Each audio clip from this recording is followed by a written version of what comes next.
The frontier didn't forgive mistakes. Alira Vane learned that truth the way most people learned fire was hot, by touching it and bearing the scar. 3 days ago, she'd left what remained of Ashton Flats with $17, 2 canteens, and the ledger. The town hadn't burned exactly.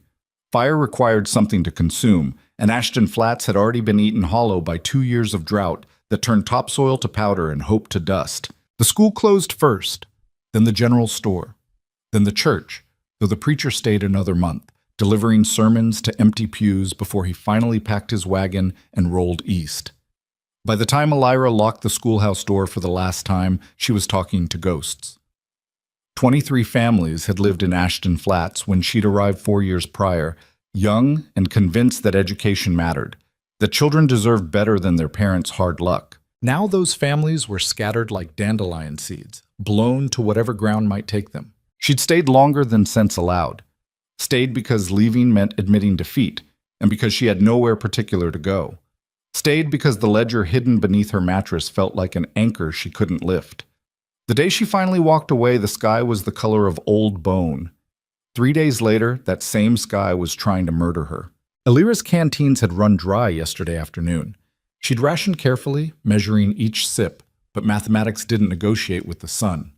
The frontier spread in every direction without feature or mercy, just grass burned brown and hills that shimmered with heat phantoms. No trees, no shade, no water. Her feet moved because stopping meant dying. Simple as that. The ledger stayed pressed against her ribs beneath her dress, the leather warm as skin. She'd stopped wondering if it was worth dying for. Worth was a luxury for people who had choices. She just kept walking. When the fence line appeared, she thought at first it was another phantom.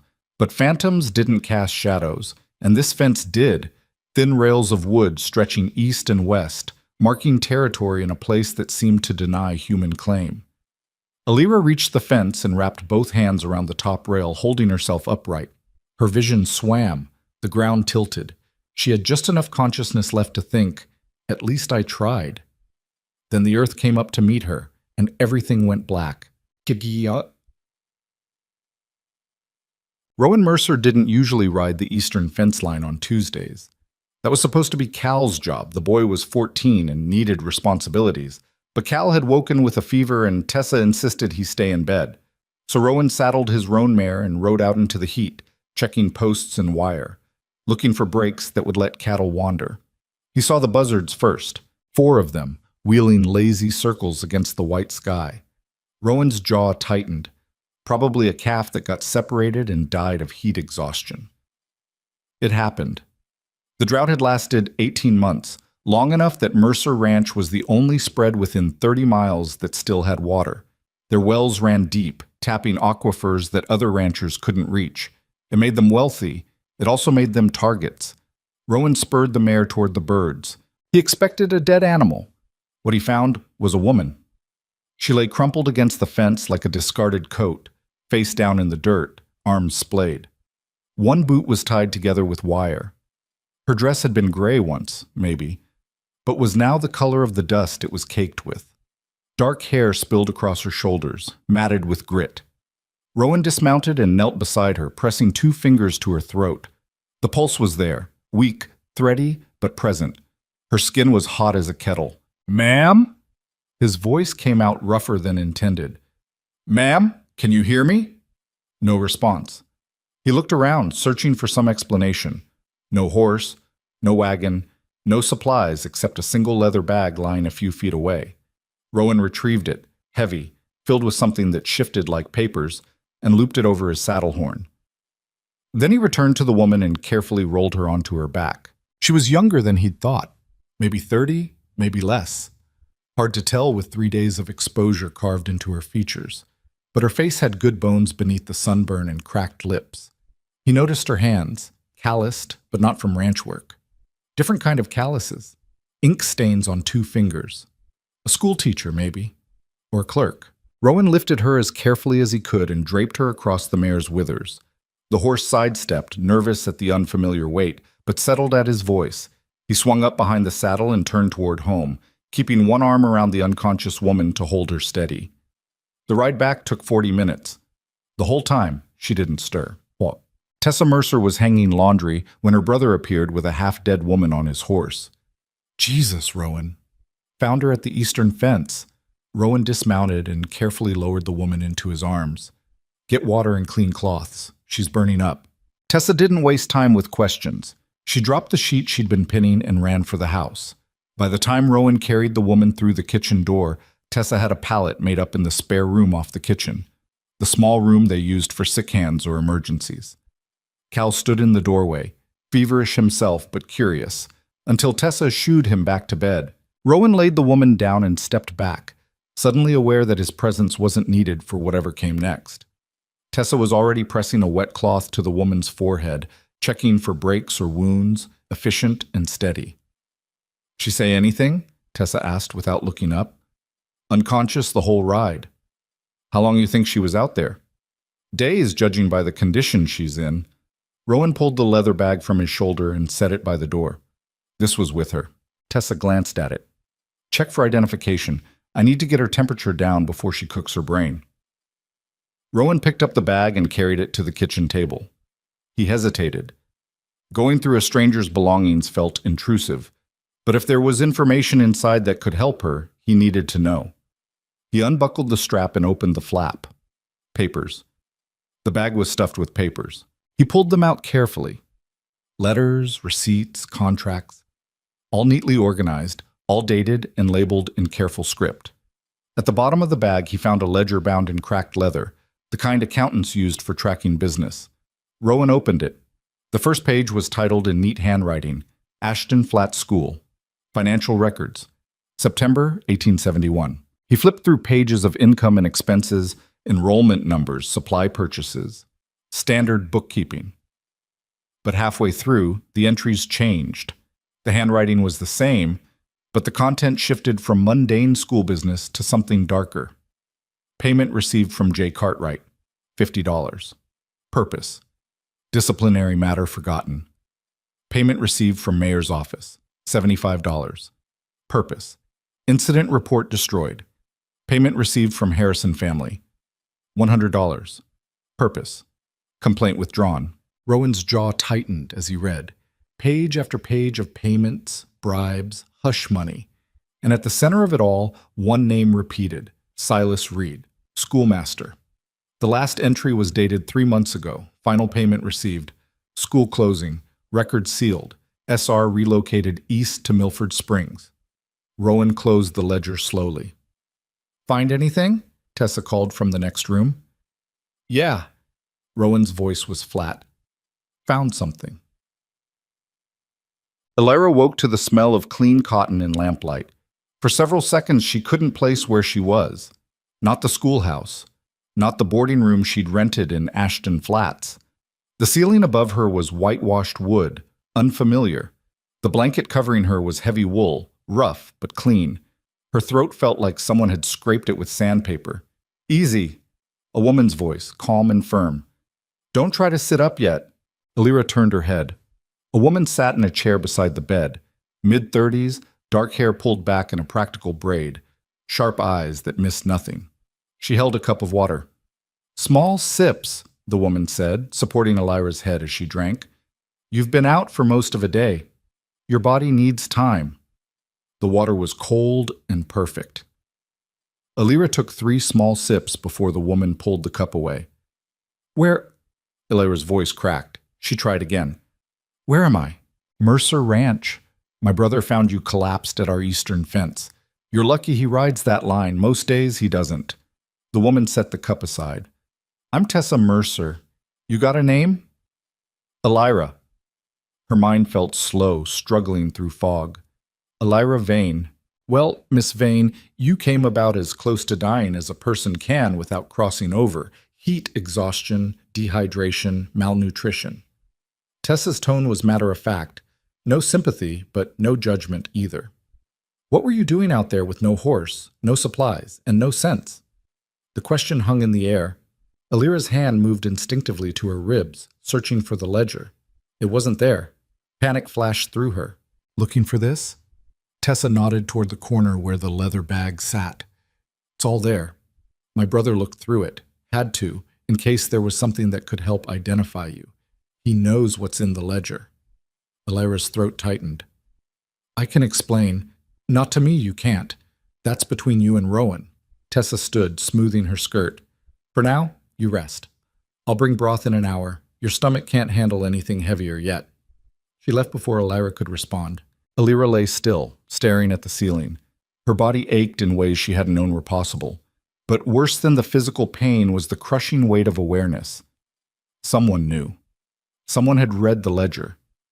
After months of carrying it alone, of deciding what to do with information that could destroy lives or save them, the choice was no longer entirely hers.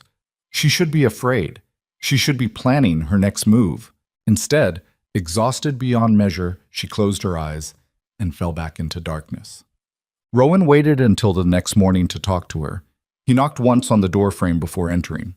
The woman, Alira, was awake, propped against pillows, looking stronger than yesterday but still worn thin. Her eyes tracked him as he pulled the chair closer to the bed and sat down, holding the ledger. You read it, she said. Not a question. I did. Rowan set the ledger on the edge of the bed. Want to tell me what I'm looking at? Alira's gaze dropped to the book. For a long moment, she didn't speak. When she did, her voice was quiet but steady. Ashton Flats had a schoolmaster named Silas Reed. Charming man, well-educated. Everyone loved him. Her jaw tightened. He preyed on students, young girls mostly, ones from poor families who couldn't fight back. When complaints came, he made them disappear, paid off parents, destroyed records, used connections to bury everything. Rowan's expression didn't change, but his hands tightened on the chair arms. I was the school teacher under him, Alira continued. I didn't know, not at first. By the time I figured it out, he'd already covered his tracks. The mayor was in his pocket, so was the sheriff. I started keeping my own records, tracking the payments, the destroyed complaints, everything. I thought, her voice caught, I thought if I had proof, someone would care. Someone would stop him. Did they? No. The word was bitter. The drought killed the town before I could do anything. Reed left for a new school east of here, Milford Springs. He's probably doing the same thing there right now, and no one knows because I was too much of a coward to act when it mattered. She looked up at him, and Rowan saw the weight she carried wasn't just exhaustion. I walked away, she said.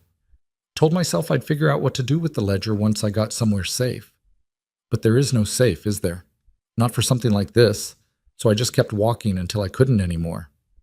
Rowan was quiet for a long time. When he spoke, his voice was measured. My father ran this ranch for 30 years, built it from nothing. He taught me that land doesn't make you decent, choices do, and that when you see something wrong, you've got two options, fix it or become part of it. He stood, leaving the ledger on the bed. You're welcome to stay here until you're recovered. After that, what you do with that book is your business. But if you want help, you ask. Understood? Alira stared at him. Why would you help me? Because someone should have the first time you asked. He moved toward the door, then paused. And because I've got a sister and a boy under this roof, men like Reed don't stop unless someone stops them. He left her alone with the ledger and her thoughts. Recovery was slower than Alira wanted and faster than Tessa allowed. By the third day, Alira could stand without her legs shaking. By the fifth, she was walking to the kitchen for meals. By the seventh, Tessa put her to work shelling peas, declaring that idle hands made for slow healing. Mercer Ranch wasn't large by frontier standards, but it was prosperous in ways that stood out starkly against the drought-ravaged landscape. The main house was solid timber with a deep porch flanked by a barn, stable, and 2 bunkhouses for the hands. 3 wells dotted the property, each one pulling water from deep aquifers that kept the grass green and the cattle fat. Rowan ran a crew of 8 men, most of them seasoned ranch hands who'd worked the land for years. Alira met Cal on her 4th day out of bed. The boy was thin and quiet, with dark hair and eyes that watched everything. 14 years old, Tessa said, orphaned 2 years ago when his family's homestead failed. Rowan had taken him in, given him work and a place to sleep. Cal didn't talk much, but he worked hard, and he watched Alira with the wary curiosity of someone used to people leaving. He'll warm up, Tessa said as they hung laundry together. Took him 6 months to say more than 3 words at a time to me. Alira pinned a sheet to the line. How long have you been here? Since the beginning. Rowan and I built this place with our father. After he died, Rowan took over. I handled the books, the house, and making sure my brother doesn't work himself into an early grave. Tessa shot her a sideways glance. I saw your handwriting in that ledger. You're educated. I was a teacher. We could use someone who can handle accounts. Our last bookkeeper quit 3 months ago, moved back east. Rowan's been managing it himself, but he's got enough on his plate. Tessa paused. Not asking you to decide now, just putting it out there. Elira didn't respond immediately. She'd been thinking about what came next, where she'd go once she was strong enough to leave. The ledger sat in her room, waiting. But the truth was, she had no plan. No money beyond the $17 she'd started with.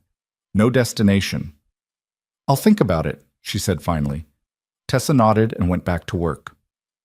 The trouble started on a Tuesday, 2 weeks after Elira arrived. Rowan and 2 of his hands were riding the southern pasture when they found the fence cut. 20 feet of wire snipped clean through, posts knocked over. 30 head of cattle had wandered through the gap, mixing with strays that didn't belong to Mercer Ranch. Hasn't been cut, one of the hands said, kneeling by the wire. This was done deliberate. Rowan's jaw tightened. He knew what it meant. The Hendricks family ran a spread 15 miles south, and they'd been making noise about water rights for the past year. The drought had turned neighborly disputes into something uglier. Mercer Ranch had water. Others didn't. That made for bad blood. Fix the fence, Rowan said, and keep your eyes open. This wasn't random. They spent the rest of the day rounding up the scattered cattle and repairing the line. By the time Rowan returned to the house, it was nearly dark, and he was in a foul mood. Elira was in the kitchen working on the ranch accounts at the table. Tessa had handed the books over 3 days ago, and Elira had been systematically organizing them ever since. She looked up as Rowan entered. Problem? She asked. Someone cut our fence. Let cattle loose. Rowan poured himself coffee and sat down heavily. It'll get worse before it gets better. Elira set down her pencil. Neighbors? Maybe. Or rustlers. Or just idiots looking to make trouble. He rubbed his face. The drought's making people desperate. We've got water and they don't. That breeds resentment. Have you thought about selling water? Rowan looked at her sharply. What? Selling it. Not the land, just access. Controlled, regulated, charge enough to make it worth your while, but not so much that it drives people to sabotage. Elira tapped the ledger. You're sitting on the most valuable resource in the region. Right now you're hoarding it, which makes you a target. If you share it strategically, you change the dynamic. Rowan was silent, considering. That could work, or it could open the door for people to take advantage. Then you set terms, clear contracts. Violations mean immediate revocation of access. Elira pulled a clean sheet of paper toward her. You said choices matter. This is a choice. Control the situation before it controls you. He studied her for a long moment. You've got a practical mind. I was a teacher in a town that was dying. Practical was all I had. Rowan nodded slowly. Draw up a proposal. I want to see what it looks like on paper. Elira picked up her pencil and got to work. The water agreement took 2 weeks to draft and another week to implement. Rowan met with neighboring ranchers, presenting the terms Elira had laid out. Limited access to Mercer wells for a fee, with strict usage rules and penalties for violations. Some ranchers balked. Others, desperate enough to swallow pride, agreed. It didn't solve everything. The Hendricks family refused outright, and 2 smaller spreads accused Rowan of profiteering. But it eased the tension enough that the sabotage stopped, and cattle stayed where they belonged. Elira watched it all from the margins, surprised at how easily her words had translated into action. She'd expected to be gone by now, recovered and moving on. But Tessa kept finding work for her, and Rowan kept asking her opinion on ranch matters. And Cal had started sitting with her during meals, not talking much but present. The ledger stayed in her room, hidden beneath the mattress. One night, Tessa found her on the porch after dinner, staring at the horizon. You're still here, Tessa said, sitting on the railing. Seems that way. You don't have to stay. You know that, right? You're recovered. You can leave whenever you want. Elira was quiet. I keep thinking I should. But I don't know where I'd go. She looked at Tessa. I spent 4 years in Ashton Flats teaching children who deserved better than they got. I did everything right. followed the rules, trusted the system, believed that good work mattered, and in the end, none of it stopped what happened. I walked away with nothing but a book full of crimes no one will ever answer for. So what are you going to do about it? The question was simple. The answer wasn't. I don't know yet, Elira said. Tessa stood. Well, when you figure it out, let us know. In the meantime, you're useful here. Might as well stay useful. She went inside, leaving Elira alone with the night and her thoughts. The answer came a month later in the form of a letter.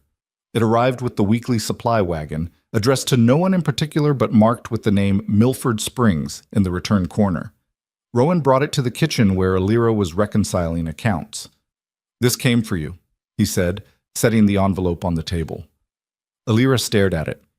I didn't ask for anything from Milford Springs. It's not from there. It's from a woman named Sarah Pritchard. Says she got your name from someone in Ashton Flats. Rowan hesitated. She's asking for help. Elira's hand stilled. Slowly, she picked up the envelope and opened it.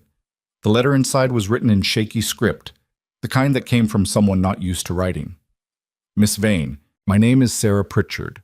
I was told you might understand. My daughter is 12.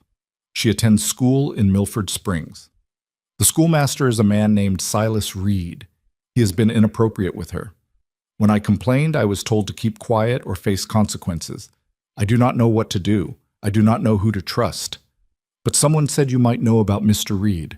If that is true, please help us. Please do not let him do to my daughter what he has done to others. Respectfully, Sarah Pritchard. Elira read the letter twice. Her hands trembled. He's doing it again, she said quietly. He moved to a new school, and he's doing it again. Rowan sat down across from her. What do you need? Elira looked up at him, and for the first time since collapsing at the fence, she felt something shift inside her. Not hope exactly, but something harder, something sharper. I need to stop him. How?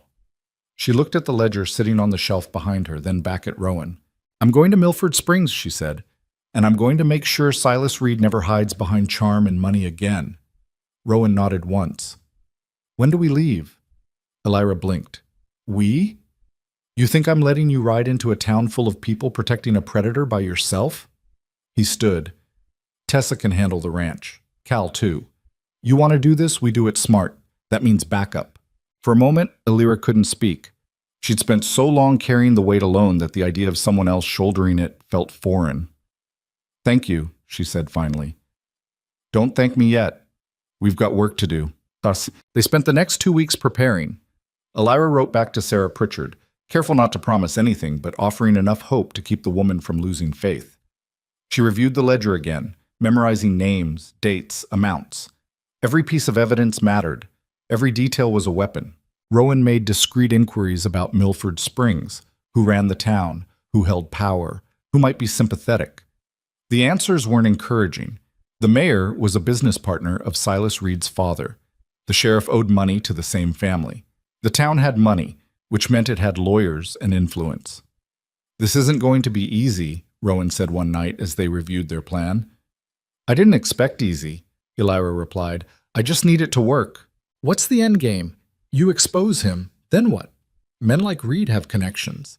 They lawyer up, drag things out, make you look like the villain. Elira's expression was cold. Then I make it impossible for them to ignore.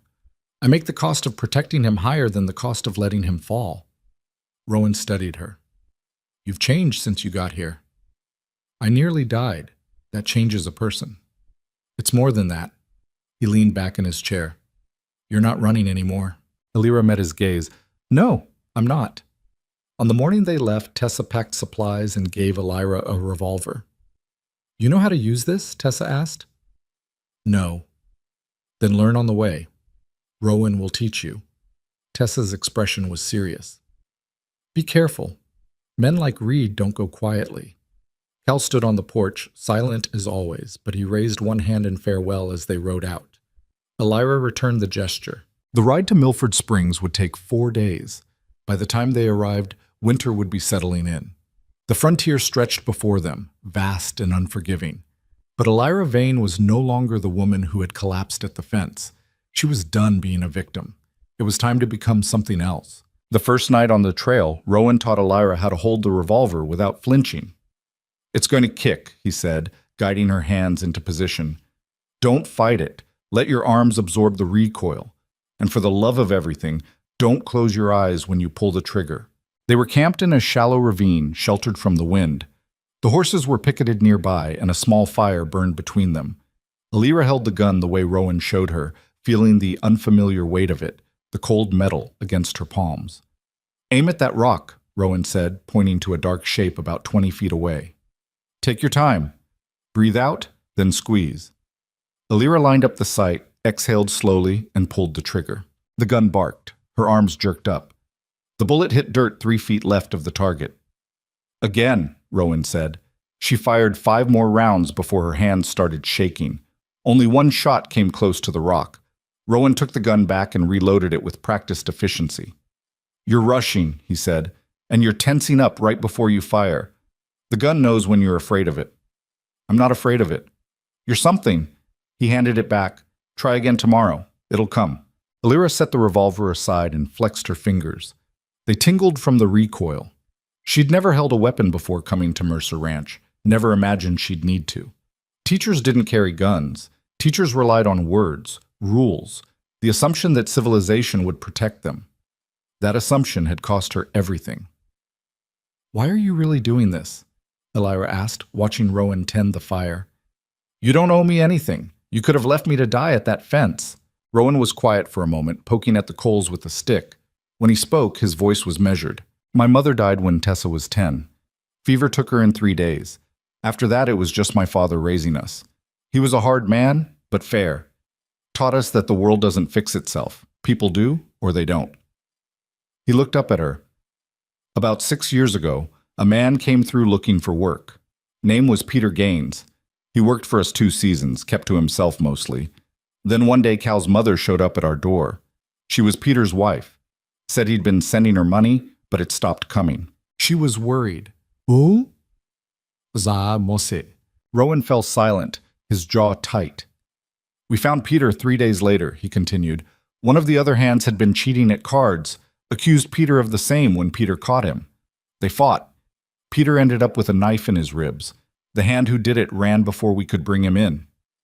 And Cal's mother died giving birth to Cal's younger sister. The sister didn't make it either. Cal was 12, had nowhere to go." Rowan tossed the stick into the fire. "So we kept him, because someone had to, and because my father would have done the same." Elira absorbed this. "You think I'm like Cal, someone who needs saving?" "No?" Rowan met her eyes. "I think you're someone who's been carrying weight alone too long, and I think people like Silas Reed count on women like you staying silent, because fighting back costs too much." He paused. "I'm tired of men like that winning." The fire crackled between them. Elira felt something shift in her chest, not gratitude exactly, but recognition. Rowan understood what she was doing because he'd lived in the same world, seen the same injustices. He just had the resources and privilege to fight them in ways she never could. "Thank you," she said quietly. "Save it until we're done. There's a long road between here and Milford Springs." They rode in silence through the second day, covering ground steadily. The landscape shifted gradually from the open plains around Mercer Ranch to rolling hills dotted with scrub oak. The drought's grip was visible everywhere: dead grass, dried creek beds, cattle skeletons bleaching in the sun. They passed abandoned homesteads, families who'd given up and moved on. Each empty house was a monument to failure. By the third day, Elira was sore in muscles she didn't know existed. Riding was different from walking, different from anything she'd done in Ashton Flats. But she didn't complain. Complaining felt like weakness, and she'd already been weak enough for one lifetime. They stopped for the night near a stream that still held water, a rare thing. Rowan checked the horses while Elira gathered firewood. The routine was becoming familiar. Set camp, tend animals, eat, sleep, repeat. It gave her time to think, to plan what came next. "Tell me about Milford Springs," Elira said as they ate. Rowan had shot a rabbit that afternoon, and it was roasting over the fire. "What do we know? It's bigger than Ashton Flats. Maybe 300 people. Sits on a rail line, which means commerce and money. The school's well-funded, attracts families from surrounding areas. Rowan tore off a piece of meat. Silas Reed's been there 8 months. Before him, the schoolmaster was a woman named Agnes Whitmore. She retired, moved back east to live with family. Convenient timing, or planned. Reed's father has business interests in Milford Springs. Manufacturing, I think. That's the connection that got Reed the job. Rowan handed her a portion of the rabbit. The mayor's name is Charles Brennan. He and Reed's father are partners in some venture.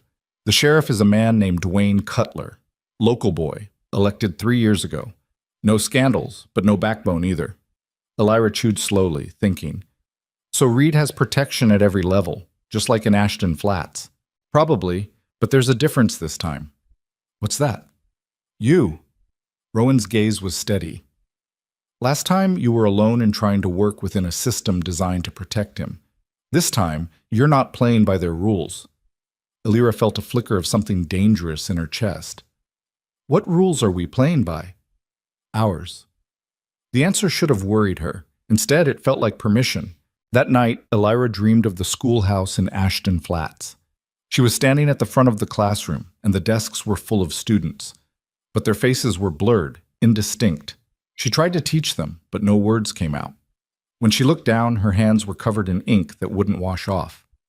She woke before dawn, shaking. Rowan was already up, saddling the horses. He glanced at her, but didn't ask about the nightmare written across her face. She was grateful for that. They reached Milford Springs on the afternoon of the 4th day. The town rose out of the prairie like an act of defiance against the drought. Brick buildings lined a main street that stretched 6 blocks, flanked by boardwalks and gas lamps. A train depot sat at the eastern edge, trains coming and going twice daily.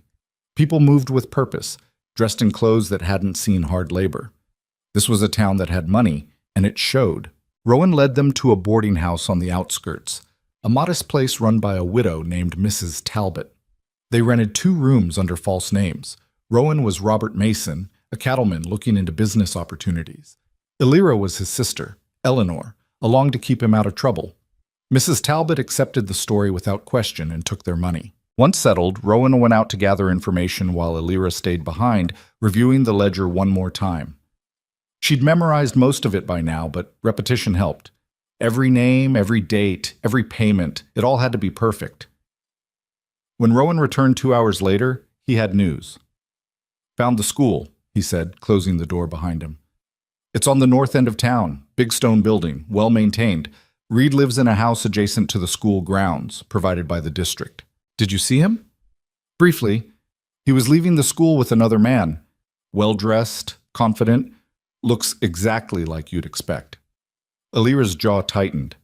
Hearing Rowan describe Silas Reed made him real again, not just a name in a ledger. She remembered his voice, the way he smiled at parents while lying through his teeth, the way he made people trust him. I need to see Sarah Pritchard, Elira said. The woman who wrote the letter. She's the key to all of this. Tomorrow. Tonight, we lay low and figure out who else might help. Rowan sat down across from her. We can't just walk into town and start making accusations. Reed has friends here. We need allies. Where do we find those? Church is a good start. People talk after services. We listen. He pulled out a folded paper. There's also a newspaper editor named Louisa Hart. Woman runs the Milford Gazette. She's got a reputation for printing stories the mayor doesn't like. Might be sympathetic. Elira considered. Newspapers have power. If we can get her to print the evidence, big if. She'll want proof and she'll want to know it's legitimate. We bring her half a story and she'll tear us apart. Then we bring her the whole story. Rowan nodded slowly, one step at a time. First, we talked to Sarah Pritchard. They found Sarah Pritchard's house the next morning. It was a small, neat cottage on the west side of town with a vegetable garden out front and curtains in the windows. Elira knocked while Rowan waited near the street, keeping watch. The woman who answered was thin and pale, her hair pulled back in a severe bun. Her eyes were red-rimmed, like she'd been crying recently. When she saw Elira, confusion crossed her face. Can I help you? Mrs. Pritchard? My name is Elira Vane. I received your letter. Sarah's expression shifted from confusion to shock, then fear. She glanced past Elira to Rowan, then back. You shouldn't be here, Sarah whispered. If anyone sees, Please, just give me 5 minutes. Sarah hesitated, then stepped aside. Elira entered quickly, and Rowan followed. The inside of the house was modest but clean, with simple furniture and a small fireplace. A young girl sat at the table working on schoolwork. She looked up when they entered, her face guarded. "Emily, go to your room," Sarah said quietly. The girl obeyed without argument, disappearing down a hallway. Once she was gone, Sarah turned to Elira, arms crossed defensively. "Why did you come here?" Sarah's voice shook. "I wrote that letter weeks ago. I didn't think anyone would actually come. I came because what's happening to your daughter happened to others, and because someone needs to stop it." Elira pulled the ledger from her bag. "I have evidence. Records from Ashton Flats showing what Silas Reed did there. Payments he took to cover up complaints. Families he silenced." Sarah stared at the ledger like it was a snake. "Evidence doesn't matter. I already tried. I went to the sheriff. He said Emily was confused, that Mr. Reed would never do such a thing. When I pushed, he told me to stop spreading lies or face consequences." "What kind of consequences?" "He said they'd look into my husband's business, find code violations, tax issues, anything to hurt us." Sarah's voice cracked. "We can't afford to lose everything. We just can't." Elira felt rage simmering beneath her skin. It was the same story, the same threats. Men like Reed didn't just hurt their victims. They destroyed anyone who tried to fight back. "What if you didn't have to face it alone?" Elira said carefully. "What if there were others willing to stand with you?" Sarah's laugh was bitter. "There are no others. Everyone's too afraid. The families with money protect Reed because they're tied to his father. The families without money can't afford to make waves. We're trapped." Rowan spoke for the first time. "Then we untrap you." Sarah looked at him, startled. "Who are you?" "Someone who's sick of cowards hiding behind power." Rowan's tone was flat. "You said the sheriff threatened your husband's business. What does your husband do?" "He's a carpenter. He builds furniture, does repair work." "And the code violations they threatened, real or invented?" "Invented. Thomas runs an honest business, but that doesn't matter if they decide to come after him." Rowan nodded. "Here's what's going to happen. We're going to build a case so strong that protecting Reed costs them more than letting him fall. But we need your testimony, your daughter's testimony, and anyone else willing to speak." Sarah shook her head. "No one will speak. I already told you they will if they see someone else go first." Elira leaned forward. "I was a teacher under Reed in Ashton Flats. I watched him destroy lives.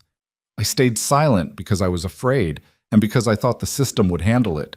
But the system is designed to protect men like him. So this time, we burn the system down." The words hung in the air. Sarah stared at Elira, and for a moment something flickered in her eyes. Not hope exactly, but something harder. "What do you need from me?" Sarah asked quietly.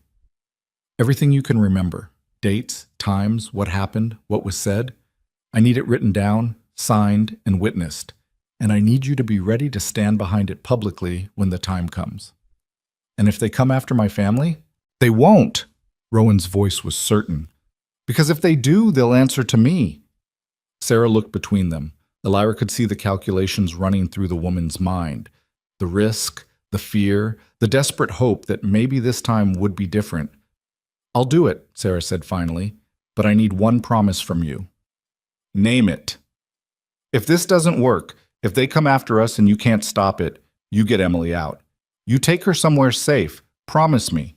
Elira met Sarah's eyes. "I promise." Sarah nodded once, then left the room. She returned a few minutes later with paper and a pen. For the next hour, she wrote. Elira and Rowan sat silently, watching. When Sarah finished, her hands were shaking. "There are 2 other families I know of," Sarah said, handing the pages to Elira. "The Carters and the Morgans. Their daughters attend the same school. I've seen the way Reed looks at them. But I don't know if they'll talk." "Give me their addresses," Elira said. "I'll try." Sarah wrote down 2 more addresses. As they prepared to leave, Emily emerged from her room. She looked small and scared, but her eyes were sharp. "Are you really going to stop him?" Emily asked Elira. Elira knelt down to the girl's level. "Yes." "How?" "By making sure everyone knows what he is. By taking away the power that lets him hide." Emily studied her face. My mother says you were a teacher. I was. Were you a good teacher? The question caught Elira off guard. She thought about her classroom in Ashton Flats, the students she'd failed by staying silent. I tried to be, Elira said honestly, but I made mistakes. I'm trying to fix them now. Emily nodded slowly, as if that answer satisfied her. Okay. As Elira and Rowan left the house, Elira felt the weight of Emily's trust like a stone in her chest. The girl believed her. Sarah believed her. They'd given her their testimony, their hope, their safety. She couldn't fail them the way she'd failed others. The next 2 days were spent methodically building the case. Elira visited the Carter family and found them unwilling to talk. Mrs. Carter shut the door in her face, terror written across her features. Mr. Carter was more direct. Leave us alone. We don't want trouble. The Morgans were different. Ruth Morgan was a seamstress, her husband a clerk at the rail depot. When Elira explained why she'd come, Ruth didn't cry or panic. She just nodded. I knew something was wrong, Ruth said. My daughter Anna changed after the school year started. She stopped smiling, started having nightmares. When I asked what was wrong, she wouldn't say, but I knew. Will she talk about it? I don't know, but I'll ask. Ruth's expression hardened. If there's a chance to stop him, we have to take it. Anna was 13, quiet and withdrawn. When Ruth gently asked her about Mr. Reed, the girl flinched, but slowly, haltingly, she told her story. Elira listened, taking notes, her heart breaking with every word. By the end, Anna was crying, and Ruth was holding her daughter like she could shield her from the past. I'm sorry, Elira said when Anna finished. I'm so sorry this happened to you. Anna wiped her eyes. Will he go to jail? If I have anything to say about it, yes. Good. With 2 testimonies secured, Elira and Rowan turned their attention to Louisa Hart, the newspaper editor. They found her at the Milford Gazette office, a cramped space above a dry goods store. Louisa was a woman in her 50s, sharp-eyed and no-nonsense, with ink stains on her fingers and skepticism written across her face. You're telling me Silas Reed is a predator and you have proof, Louisa said, after Elira explained why they were there. Why haven't you gone to the sheriff? Because the sheriff is protecting him, Elira replied. Just like the mayor, just like everyone with power in this town. Louisa leaned back in her chair. That's a serious accusation. It's the truth. Elira set the ledger on the desk. This is from Ashton Flats, where Reed worked before Milford Springs. It documents every bribe he paid, every complaint he buried, every family he silenced. I also have testimonies from 2 families here in Milford Springs. Their daughters have been victimized by Reed. The pattern is the same. Louisa opened the ledger and began reading. The room fell silent except for the ticking of a clock on the wall. Elira watched the editor's expression shift from skepticism to concentration to something darker. After 10 minutes, Louisa closed the ledger. This is damning, she said quietly. But it's also dangerous. Reed's father has connections. The mayor will bury this if he can, and printing it could ruin me. Or it could expose a system that protects predators, Elira shot back. Isn't that why you became a journalist? To hold people accountable? Louisa smiled faintly. You've got fire. I'll give you that. She tapped the ledger. Here's the problem. I print this and Reed's lawyers will come after me. They'll say it's slander, demand retractions, tie me up in court until I'm bankrupt. Unless... She paused. Unless I have ironclad proof that can't be disputed. Multiple sources, documents, testimonies that hold up under scrutiny. Can you give me that? Yes? Then I need a week. I need to verify every claim in this ledger, interview the families, and build a story so tight they can't wriggle out of it. Louisa's eyes were hard. But if you're lying, if any of this is fabricated, I'll print that instead. Understood? Understood. Louisa stood and extended her hand. Then we have a deal. Elira shook it, feeling the calluses on the editor's palm. This was a woman who worked for her convictions, same as Elira. Together, maybe they had a chance. That night, back at the boarding house, Elira and Rowan reviewed their progress. We have 2 testimonies, the ledger, and a journalist willing to print the story, Rowan said. That's more than I expected. It's not enough. Elira stared at the map of Milford Springs spread across the table. Reed's still walking free. He's still teaching. Every day we wait is another day he has access to children. Rushing this will get us killed, or worse. It'll give them ammunition to discredit everything. Rowan's voice was firm. We do this right, or we don't do it at all. Elira knew he was right, but knowing didn't ease the frustration gnawing at her gut. She thought about Emily, about Anna, about all the girls whose names she'd never know. How many more would suffer while they built their case? I want to see him, Elira said suddenly. Reed, I want to look him in the eye. Rowan frowned. That's a bad idea. Maybe, but I need to. She met his gaze. I've been running from him for months, carrying the weight of his crimes without confronting the man himself. I need to see him. I need to remind myself why I'm doing this. Rowan was silent for a long moment. All right, but we do it smart. No confrontations. You observe, then we leave. Agreed? Agreed. The next morning, they positioned themselves across from the school. It was recess, and children filled the yard, playing and shouting. Elira watched them, remembering her own students in Ashton Flats. These children looked happy, unaware of the danger teaching them. Then Silas Reed stepped out of the building. He looked the same, tall, well-dressed, with an easy smile and confident bearing. He moved through the yard, speaking to students, laughing at their jokes. To anyone watching, he seemed like a caring teacher. Elira felt bile rise in her throat. That's him, she said quietly. Rowan followed her gaze. You all right? No? Her hands were clenched into fists. But I will be. They watched for 10 more minutes. Reed interacted with several girls, his manner friendly but calculated. Elira saw the way he touched their shoulders, the way he leaned in close. Familiar gestures, practiced.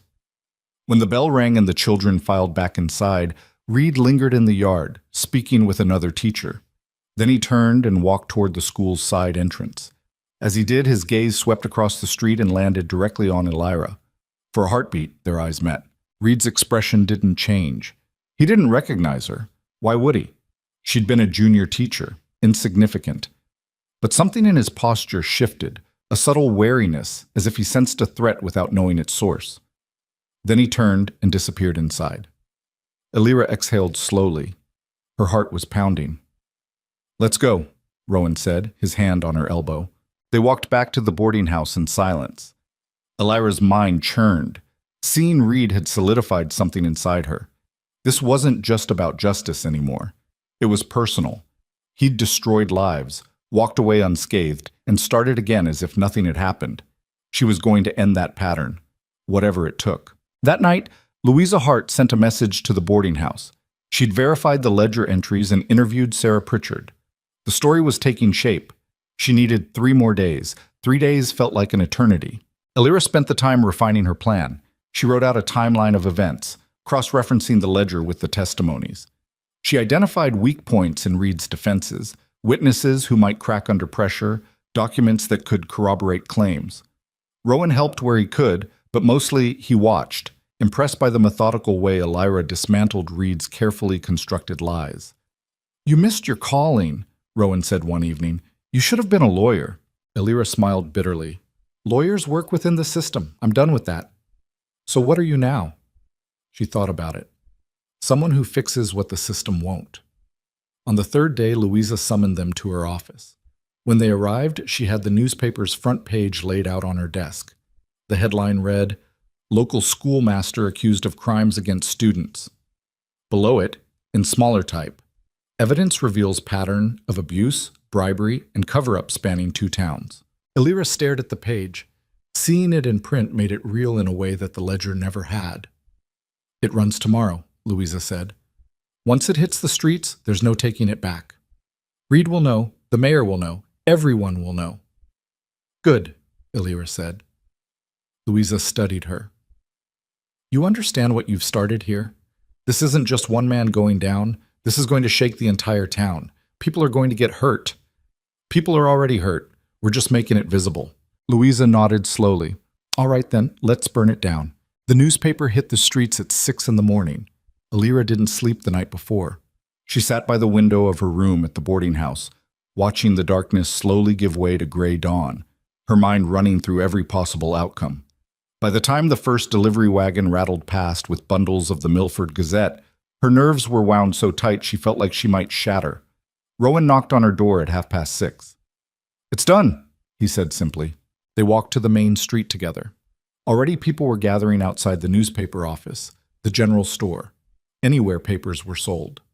Alira watched as a man unfolded his copy, scanned the headline, then went still. Another woman read while walking and nearly collided with a hitching post. A shopkeeper stood in his doorway, paper hanging from his hands, mouth open. The reaction spread like fire through dry grass. By 8 o'clock, the town was in chaos. Alira and Rowan positioned themselves at a cafe across from the school, watching. Parents arrived in clusters, some shouting, some silent and grim. The school doors stayed closed. Two men Alira didn't recognize stood guard at the entrance, turning people away. When a father tried to push past them, one of the guards shoved him back hard enough to send him sprawling. "That's going to get ugly," Rowan muttered. He was right. Within a minute, more parents arrived, and the crowd grew hostile. Voices rose. Someone threw a rock that shattered a window. The guards retreated inside and locked the doors. "Where's Reed?" Alira scanned the building. "He should be here. If he's smart, he's already gone."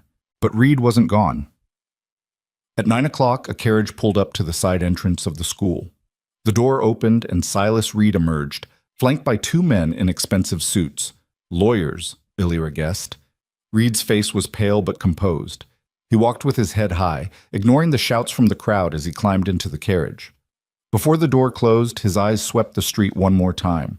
They landed on Alira. This time, recognition flickered across his face. His expression shifted from confidence to confusion to something darker. He knew. Maybe not her name, maybe not the specifics, but he knew she was connected to this. The carriage door slammed shut, and the driver snapped the reins. The horses lurched forward, scattering the crowd. People jumped back, cursing. Someone threw another rock, but it bounced harmlessly off the carriage roof. Alira watched until the carriage disappeared around a corner. "He saw me," she said. "I know. He's going to come after us."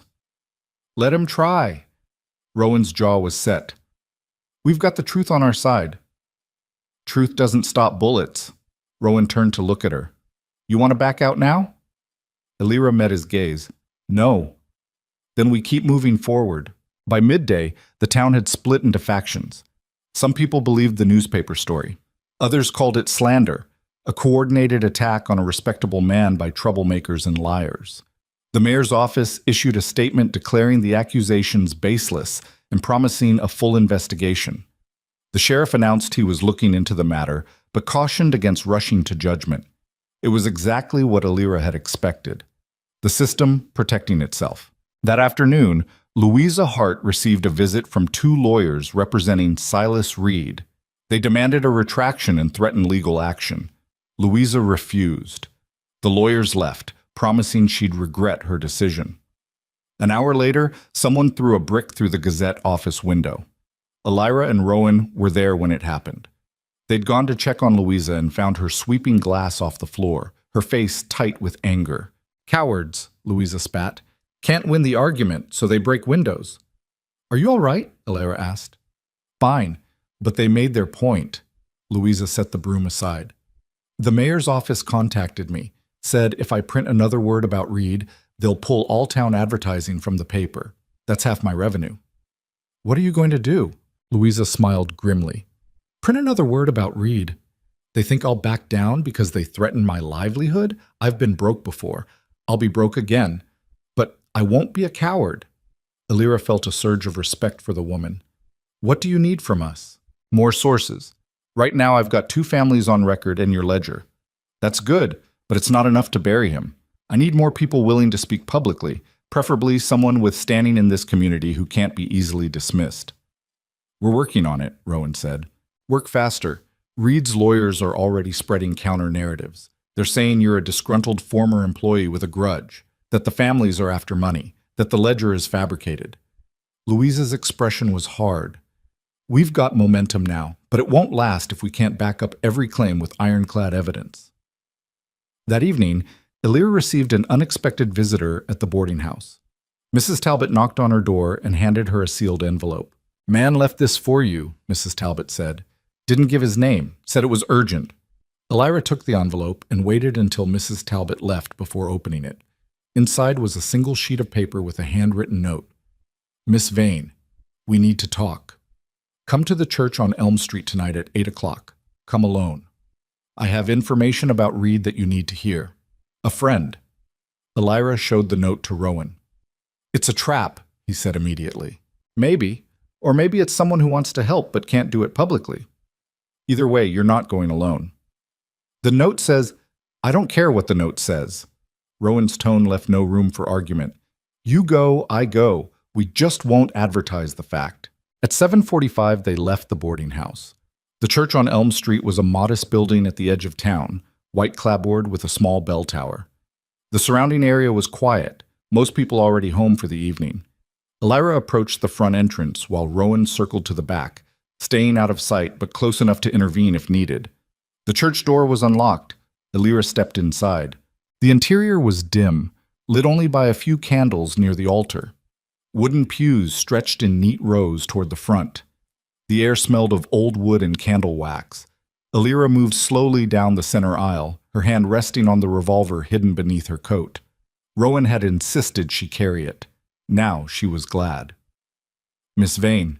The voice came from the shadows near the altar. A figure stepped forward into the candlelight. A man in his 60s, well-dressed, with silver hair and a lined face. Elira recognized him from around town, but couldn't place his name. Who are you? She asked, keeping her distance. My name is Thomas Whitmore. I'm the brother of Agnes Whitmore, the school teacher who preceded Silas Reed. He gestured to a pew. Please, sit. We don't have much time. Elira sat but kept her hand near the revolver. Thomas sat across the aisle from her, his posture weary. Why did you ask me here? Elira said. Because my sister is dying and she has things she needs to say before she goes. Thomas's voice was heavy. Things about Silas Reed. Elira leaned forward. What things? Agnes didn't retire voluntarily. She was forced out. Reed's father wanted the position for his son, so they manufactured reasons to remove her. Accusations of incompetence, mismanagement, failure to maintain discipline. None of it was true, but it didn't matter. They had the mayor's support, and Agnes couldn't fight them. Thomas's hands trembled slightly. But before she left, she found something. Documents hidden in Reed's desk. Letters from his previous position. Complaints from families. Evidence that he'd been moved quietly from one school to another after incidents were reported. Where are those documents now? Agnes kept them. She was going to expose Reed, but then she got sick. Cancer. It moved fast. She's been staying with me these past months, and she's not going to last much longer. Thomas met Elira's eyes. When she read your article this morning, she told me to find you. She wants to give you the documents. She wants Reed to answer for what he's done. Why didn't she come forward sooner? Because she was afraid. Because she thought no one would believe her. Because fighting powerful men is exhausting, and she was already dying. Thomas's voice broke. But you did what she couldn't. You stood up, and she wants to help you finish it. Elira felt something tighten in her chest. Where is she? At my house. She's too weak to travel, but if you come to her, she'll give you everything. When? Tonight. Now, if you're willing. Elira stood. Take me to her. Thomas's house was a 10-minute walk from the church, a comfortable home in a quiet neighborhood. Rowan materialized from the shadows as they left the church, and Thomas startled. He's with me, Elira said. I don't go anywhere alone. Thomas nodded and led them through darkened streets. When they reached his house, he unlocked the door and ushered them inside. The interior was warm, lit by oil lamps. A woman sat in a rocking chair near the fireplace, wrapped in blankets despite the warmth. She was painfully thin, her skin almost translucent, but her eyes were sharp. Agnes, Thomas said gently. This is Elira Vane. Agnes studied Elira for a long moment, then smiled faintly. You look like hell. Elira laughed despite herself. So do you. Cancer will do that. Agnes gestured to a chair. Sit. We don't have time for pleasantries. Elira sat. Rowan stood by the door, watchful. Thomas moved to his sister's side, hovering protectively. Agnes reached beside her chair and pulled out a leather portfolio. She handed it to Elira. Everything's in there, Agnes said. Letters from families in Reed's previous town, complaints filed with the school board, correspondence showing how his father paid to have the complaints buried. There's also a letter from the superintendent at Reed's first teaching position, warning against hiring him. Reed's father intercepted it before it reached the school board here. Elira opened the portfolio. Inside were dozens of documents, neatly organized. She scanned them quickly, her heart pounding. This was it. This was the proof that Reed's pattern went back years, that he'd been protected repeatedly by powerful people willing to cover for him. "Why did you keep these?" Elira asked. "Because I knew what he was. I saw the way he looked at the girls. I heard the rumors, and I knew that men like Reed don't stop unless someone forces them to." Agnes coughed, a wet, rattling sound. Thomas handed her a handkerchief. "I kept them because I thought someday someone would have the courage to use them. I just didn't think I'd live to see it." "You're seeing it now," Agnes smiled. "Yes, I am." She paused, catching her breath. "There's one more thing you should know. Reed's father isn't just protecting his son out of family loyalty. He's protecting himself." "What do you mean?" "Reed's father, Gerald Reed, has business interests all over this region. Investments, partnerships, political connections. If his son is exposed as a predator, it raises questions about what Gerald knew and when he knew it. It threatens his reputation, his business, everything he's built." Agnes's eyes were fierce. "That's why they'll fight so hard to bury this. It's not just about Silas, it's about the entire Reed empire." Elira absorbed this. The scope of what they were challenging had just expanded exponentially. "How do I prove Gerald Reed knew?" Elira asked. "You can't, directly. But you can follow the money. Every time Silas got in trouble, Gerald paid to fix it. Those payments are documented in financial records. If you can get access to Gerald's accounts, you'll find the trail." Agnes coughed again, harder this time. "But that's dangerous territory. Gerald Reed has resources you can't imagine. He can destroy you financially, legally, even physically if he decides you're enough of a threat." "Then I'll have to be more careful." Agnes laughed, which turned into another coughing fit. When it passed, she looked at Elira with something like admiration. "You remind me of myself 30 years ago, back when I still thought I could change the world." Her expression softened. "Be smarter than I was. Don't fight alone. And don't underestimate how far powerful men will go to protect themselves." "I won't," Agnes nodded. "Good. Now get out of here. You've got work to do, and I need to rest." Elira stood clutching the portfolio. "Thank you. For this. For everything." "Don't thank me. Just finish it." Thomas walked them to the door. As they were leaving, he touched Elira's arm. "She won't last the week," he said quietly, "but she'll die easier knowing someone finally stood up to Reed." Elira didn't trust herself to speak. She just nodded and stepped out into the night. Back at the boarding house, Elira and Rowan spread Agnes's documents across the table. They spent hours going through them, cross-referencing with Elira's ledger, building a timeline that spanned a decade. The pattern was undeniable. Silas Reed had been preying on students since his first teaching position, and his father had been covering for him the entire time. "This changes everything," Rowan said. "With this, we're not just going after Reed, we're going after his whole family." "Good." "Elira," Rowan's tone was cautious. "Gerald Reed is dangerous, more dangerous than his son. If we move on him, he'll come back at us with everything he's got. Then we hit him first, and we hit him hard enough that he can't recover." Rowan studied her face. "You've changed since we left the ranch." "I told you, almost dying changes a person. It's more than that. You're not just trying to stop Reed anymore. You want blood." Elira met his eyes. "I want justice. If that requires blood, so be it." The next morning, Louisa Hart published a follow-up article. This one focused on Gerald Reed's role in protecting his son, using Agnes's documents as evidence. The headline read, "Father's money bought son's freedom. Financial records reveal decade of cover-ups." The reaction was immediate and explosive. Gerald Reed held a press conference at noon, flanked by lawyers and politicians. He stood on the steps of the town hall, a commanding figure in an expensive suit, and addressed the crowd that had gathered. "These accusations are baseless and offensive," Gerald declared, his voice ringing across the square. "My son is a dedicated educator who has been slandered by malicious individuals with personal vendettas. The so-called evidence is fabricated, and those responsible will face legal consequences for their lies." Someone in the crowd shouted back, "What about the families? Are they lying too?" Gerald's expression hardened.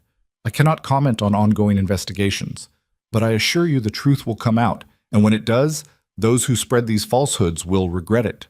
The crowd murmured.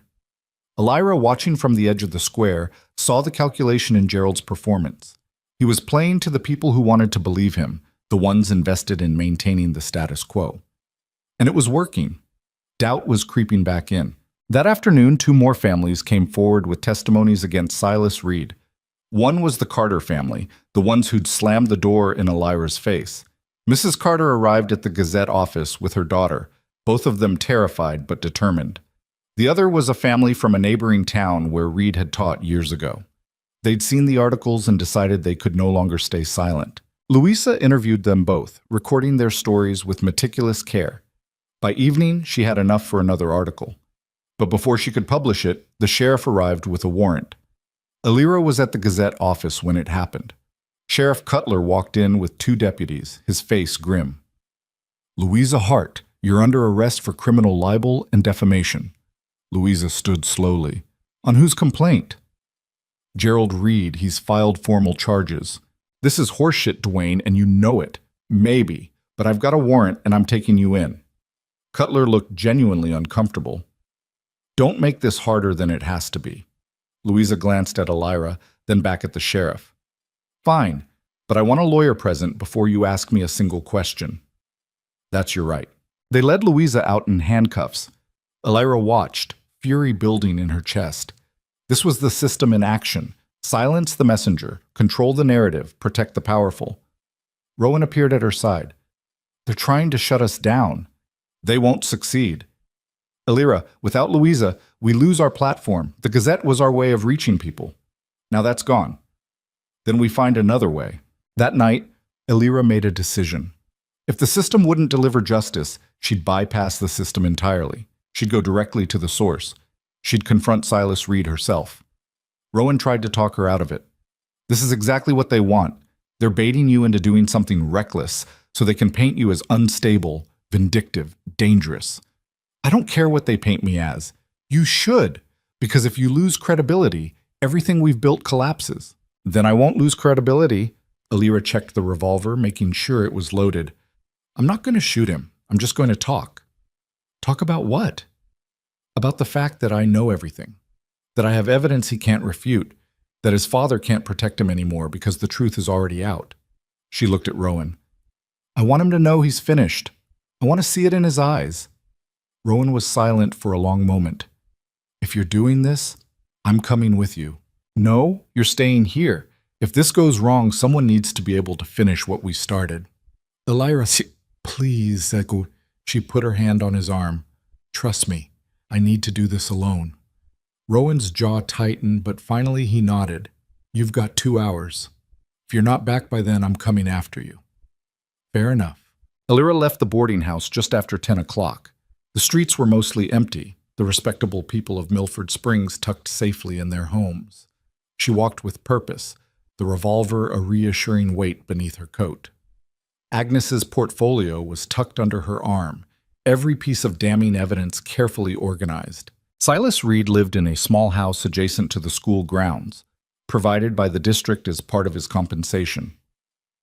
It was dark when Elira arrived, but she could see lamplight in one window. He was home. She knocked on the door. Footsteps approached, and the door opened. Reed stood there, still dressed despite the late hour, a glass of whiskey in his hand. When he saw Elira, his expression shifted from surprise to wariness. "Miss Vane, I wondered when you'd show up." So he did remember her name. That was interesting. "We need to talk," Elira said. Reed studied her for a moment, then stepped aside. "Come in." Elira entered cautiously. The house was neat, almost sterile, with minimal personal touches. Books lined one wall, teaching materials stacked on a desk. Reed closed the door behind her and gestured to a chair. "Drink?" he offered. "No." Reed sat down across from her, swirling the whiskey in his glass. "You've caused quite a stir, Miss Vane. My father is very unhappy." "I don't care about your father's happiness." "Clearly." Reed took a sip of whiskey. "So what do you want? To gloat? To threaten me? To demand I confess?" Elira set the portfolio on the table between them. "I want you to understand that it's over.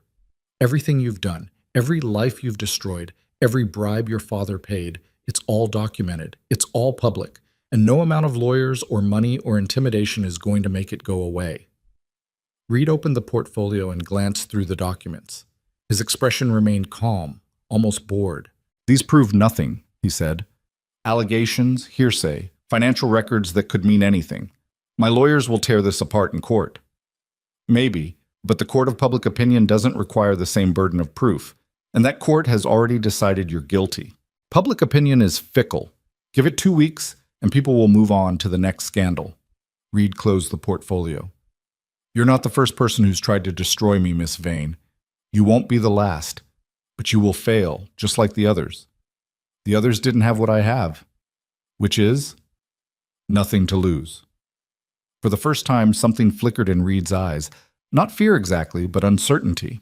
Elira leaned forward. I walked away from my life with nothing but the clothes on my back and a ledger full of your crimes. I nearly died in the desert. I had every reason to give up, to let you keep ruining lives while I hid somewhere safe. But I didn't. And do you know why? Reed didn't answer. Because women like me, the ones you victimized and silenced and traumatized, we're done being afraid. We're done letting men like you walk away clean while we carry the scars. Her voice was steady, cold. You think your father's money will save you. You think the system will protect you, but the system is already failing. People are listening. Families are speaking. And every day you remain free is another day of evidence piling up against you. Reed's jaw tightened. Is that a threat? It's a promise. She stood, leaving the portfolio on the table. Keep the documents. I have copies. Dozens of them. And every newspaper, every courthouse, every church in 100 miles is going to get one. Your father can't buy them all, and eventually you'll run out of places to hide. Elira walked to the door, then paused and looked back. You asked what I want, she said. I want you to feel what your victims felt. Powerless, afraid, alone. I want you to know that no matter where you run, someone will be watching. Someone will know what you are. Reed's face had gone pale. Sleep well, Mr. Reed. Elira walked out into the night, leaving the door open behind her. Her hands were shaking, but not from fear, from satisfaction. She'd looked him in the eye and seen exactly what she wanted to see. He was afraid. Rowan was pacing when Elira returned. He stopped mid-stride when she walked through the door, his eyes scanning her for injuries. You're late, he said. By 10 minutes. 10 minutes is enough time to get shot. He exhaled slowly. What happened? Elira sat down heavily, suddenly exhausted. The adrenaline that had carried her through the confrontation was draining away, leaving her hollow. I told him it was over. I made sure he knew we had everything, that there was nowhere left to hide. How'd he take it? Like a man realizing his luck just ran out. She looked up at Rowan. He's scared. Not enough to confess, but enough to make mistakes. Scared men do stupid things. That's what worries me. Rowan was right to worry. The next morning brought proof. Elira woke to shouting in the street. She threw on her coat and rushed outside to find Mrs. Talbot, arguing with 2 men on the front steps. One of them was holding an official-looking document. What's going on? Elira asked. Mrs. Talbot turned, her face flushed with anger. These gentlemen claim you and your brother owe money to the boarding house. They say there's a lien against your rooms.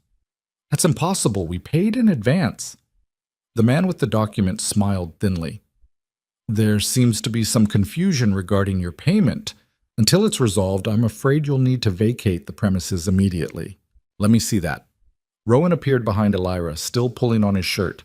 He snatched the document and read it quickly. This is horseshit.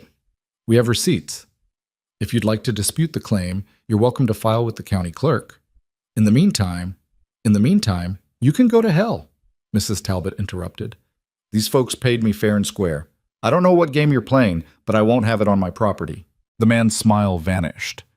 Mrs. Talbot, I'd advise you not to interfere with official business. The lien is legal and binding. If these individuals refuse to leave, we're authorized to remove them by force. Authorized by who? Rowan's voice was dangerously quiet. The county sheriff's office, of course. Elira felt cold settle into her bones. This was Gerald Reed's doing, using legal machinery to harass them, tie them up in bureaucracy, make their lives difficult enough that they'd give up and leave town. It was exactly the kind of calculated cruelty powerful men excelled at. Mrs. Talbot looked between the men and Alira, clearly torn. She was a widow trying to run a business. Fighting the sheriff's office could ruin her. "It's all right," Alira said quietly. "We'll go." "But it's fine, Mrs. Talbot. You've been very kind to us. We don't want to cause you trouble." They packed quickly, throwing their belongings into saddlebags. By mid-morning, they were standing in the street with their horses, homeless. "Where do we go now?" Alira asked. Rowan scanned the town, thinking. "There's a stable on the south edge. Owner's name is Marcus Webb. Former Army, doesn't care much for authority. We can board the horses there and see if he'll let us sleep in the loft. And if he won't, then we camp outside town and ride in each day. Either way, we're not leaving." Marcus Webb turned out to be exactly what Rowan described. A grizzled man in his 50s with a limp and a suspicious nature. He listened to their story while cleaning tack, his expression unreadable. "So you're the ones stirring up trouble about the Reed boy," Marcus said finally. "We're the ones telling the truth," Elira corrected. Marcus grunted. "Truth's a dangerous thing in a town like this. Powerful people don't like being exposed." He set down the tack and looked at them directly. "I knew a girl once. Sweet kid, about 14. Reed took a shine to her when he first came to town. 2 months later, she tried to drown herself in the creek. Survived, but she's never been right since. Won't talk, won't leave her house." Alira's chest tightened. "What was her name?" "Doesn't matter. Her family moved away last month. Couldn't stand the shame." Marcus's jaw worked. "But I remember, and I've got a long memory for men who hurt children. Will you help us?" "Help you do what?" "Take down Gerald Reed? He owns half this county. Sheriff's in his pocket, mayor too. You really think you can beat that?" "We have to try." Marcus studied them both, then nodded slowly. "All right, you can stay in the loft, no charge. But you pull your weight, feed the horses, muck the stalls, keep the place clean. And if anyone asks, you're paying customers. I don't need Reed's people burning down my stable." "Deal," Rowan said. They settled into the loft that afternoon. It wasn't much. Hay bales for beds, a single lantern, cold seeping through the walls. But it was shelter. Alira lay in the hay that night, staring at the dark ceiling, and wondered how much lower they'd have to sink before this was over. The answer came faster than expected. 2 days later, Thomas Whitmore sent word that his sister had died. Agnes passed quietly in her sleep, her brother holding her hand. The funeral was scheduled for the following afternoon. Alira attended, standing at the back of the church while a handful of mourners paid their respects. Thomas spoke briefly, his voice breaking as he described his sister's dedication to education, her kindness, her courage. When he mentioned that Agnes had spent her final days trying to protect children from harm, several people shifted uncomfortably in their seats. After the service, Thomas approached Alira. "She wanted you to have this," he said, handing her a sealed envelope. "She wrote it the day before she died. Said it was important you read it." Alira took the envelope and waited until she was back at the stable to open it. Inside was a letter in shaky handwriting. "Miss Vane, if you're reading this, I'm gone. I wish I had more time to help you, but cancer doesn't negotiate. I want you to know that what you're doing matters. I spent my last years consumed by regret that I didn't fight harder, didn't speak louder, didn't do more to stop Reed when I had the chance. Don't let that be your legacy. There's something I didn't tell you. Gerald Reed keeps a private office in his manufacturing building on the east side of town. His financial records are there, everything he doesn't want the public to see. If you can get access to those records, you'll find proof of every payment he made to cover for his son. But be careful. Gerald is ruthless, and he'll destroy anyone who threatens him. You have fire in you. Use it wisely. Agnes Whitmore." Alira read the letter twice, then handed it to Rowan. "She wants us to break into Gerald Reed's office," Rowan said after reading.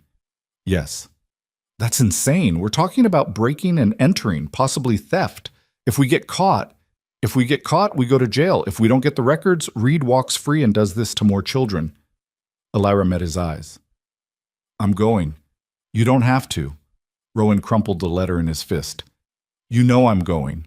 They spent the next day planning. Marcus, surprisingly, offered tactical advice. Turned out his time in the army had included a few clandestine operations he wasn't eager to discuss in detail. He sketched the layout of the manufacturing building, marked guard positions, noted patrol schedules. Best time to go is between 2 and 3 in the morning, Marcus said. Guards get lazy around then. They'll be cold, tired, ready for their shift to end. You move fast, get in, get what you need, and get out before anyone notices. How do we get past the locks? Alira asked. Marcus grinned and produced a small leather case. Inside were various picks and tools. Army taught me a few things. I'll show you the basics, but don't expect miracles. If the locks are too complex, you'll need another way in. They practiced on the stable doors until Alira could work a simple lock in under 2 minutes. Anything more complicated would have to be Rowan's job. His hands were steadier, his patience greater. The night they chose was cold and moonless. They dressed in dark clothes and left the stable at 1:30, moving through shadows toward the manufacturing district. The streets were empty, most of Milford Springs asleep. A few windows showed lamplight, but no one was out. Gerald Reed's building was a 3-story brick structure with barred windows and a loading dock. A single guard stood at the main entrance, smoking and stamping his feet against the cold. Rowan and Alira circled to the back where Marcus had indicated a service entrance with a simpler lock. Rowan knelt by the door and went to work, while Alira kept watch. The street behind them remained empty. Minutes ticked by. Alira's nerves stretched tighter with each passing second. "Got it," Rowan whispered. The lock clicked. The door swung open. They slipped inside and closed the door behind them. The interior was dark, smelling of machine oil and sawdust. Moonlight filtered through high windows, casting faint shadows. They moved carefully, following the route Marcus had described, through the main floor, up the back stairs to the 3rd floor, where Gerald kept his private office. The office door was locked with something more substantial than the service entrance. Rowan worked on it for 5 minutes before shaking his head. "I can't get it. Need something to pry it open." Alira looked around. A crowbar leaned against the wall near a maintenance closet. She retrieved it and handed it to Rowan. He wedged it into the door frame and pulled.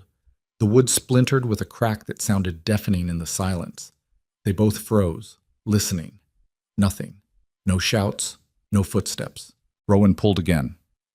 The lock gave way, and the door swung open. The office was exactly what Alira expected. Expensive furniture, bookshelves lined with ledgers and files, a massive desk dominating the center. They went to work immediately, Rowan searching the desk while Alira checked the filing cabinets. The first cabinet was locked. Alira used the crowbar, not caring any more about subtlety. The wood split, and she pulled the drawer open. Files. Dozens of them, organized by year. She pulled out the most recent ones and started flipping through. Contracts, invoices, correspondence, all legitimate business. She kept searching. "Found something," Rowan said. Alira joined him at the desk. He'd discovered a hidden compartment in the bottom drawer, shallow, but large enough for a single ledger. The ledger was smaller than Alira's, bound in black leather, and when she opened it, her breath caught. Payments. Page after page of payments, dated and annotated. But these weren't business transactions. These were bribes, payoffs, hush money. And the recipient names matched the ones in Alira's ledger from Ashton Flats, families Silas had victimized, officials who'd covered for him. "This is it," Alira whispered. "This proves Gerald knew everything." She was about to close the ledger when she noticed entries from other towns, other names she didn't recognize. Silas Reed's crimes went back further than she'd realized, years further, town after town, victim after victim, all of it documented in his father's careful hand. "There's more," Rowan said, pulling papers from the compartment. "Letters, from Silas to his father, confessions, basically. He's describing what he did, asking for money to fix it." Alira read one of the letters. Silas's handwriting was neat, almost casual, as he described assaulting a 13-year-old student and then discussed how much it would cost to silence her family. The tone was businesslike, devoid of remorse. He could have been discussing the weather. Rage burned through Alira, so intense she felt dizzy. "Take everything," she said. "Every document, every letter, every piece of evidence in this office. We burn his entire world down." They stuffed papers into a bag Rowan had brought. The black ledger went in carefully, wrapped in cloth. They were almost finished when Alira heard it, footsteps on the stairs. Someone's coming, she hissed. Rowan grabbed the bag. Window, now! They ran to the window and threw it open. 3 stories up, no fire escape, just a narrow ledge and a drain pipe. The footsteps were getting closer, accompanied by voices. Rowan went first, slipping through the window and onto the ledge. He tested the drain pipe. It held. He started climbing down. Elira followed, her heart hammering. The ledge was barely wide enough for her boots. Don't look down, she told herself. Just move. The office door burst open behind her. Hey, someone's in here! Elira swung onto the drain pipe and slid down, her hands burning from the friction. She dropped the last 6 feet and landed hard, her ankle twisting. Rowan caught her arm, steadying her. Run! They sprinted through the alley, the bag of documents clutched tight. Behind them, shouts erupted. A whistle blew. More voices joined the pursuit. Elira's ankle screamed with each step, but she didn't slow down. They turned a corner, then another, weaving through the dark streets. The shouts faded but didn't disappear. They kept running until they reached the stable. Marcus was waiting, the back door open. Inside, quick! They stumbled in, gasping. Marcus shut the door and barred it. They saw us, Elira panted. They know someone broke in.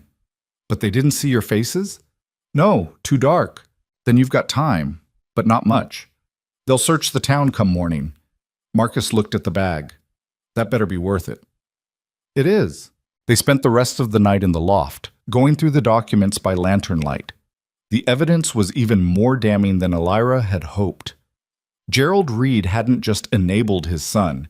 He'd orchestrated the cover-ups, selected the victims' families based on their vulnerability, and maintained detailed records of every transaction. It was methodical, calculated, evil. He's been doing this for 12 years, Rowan said, reading through the ledger. 12 years of moving Silas from town to town, paying off families, destroying evidence, and he kept records of all of it. Why would he keep records? Elira wondered aloud. Insurance, maybe? Or blackmail? If Silas ever tried to turn on him, Gerald would have proof of his son's crimes. Rowan shook his head. Doesn't matter. What matters is we have it now. At dawn, they heard horses in the street. Through a crack in the stable wall, Elira watched Sheriff Cutler and 6 deputies spread out through town. They were searching buildings, questioning people. It wouldn't be long before they reached the stable. We need to move these documents somewhere safe, Elira said. If they find them here, it's over. Where? Elira thought fast. The church. Thomas Whitmore's church. He'll hide them for us. Marcus agreed to smuggle the documents out in a cart of horse feed he was delivering to a farm on the edge of town. From there, Rowan would take them to Thomas. Elira would stay at the stable, acting as a decoy if the deputies searched the place. The plan worked. Marcus left at mid-morning, his cart loaded with feed and hidden documents. An hour later, the deputies arrived at the stable. We're looking for 2 people who broke into the Reed manufacturing building last night, Sheriff Cutler said, his eyes scanning the stable interior. You seen anything unusual? Marcus spat tobacco juice. I see lots of unusual. You'll have to be more specific. Man and a woman, strangers in town, probably staying somewhere cheap. Had 2 folks staying in the loft, paid customers, but they left this morning, said they were heading east. Cutler's eyes narrowed. Let me see the loft.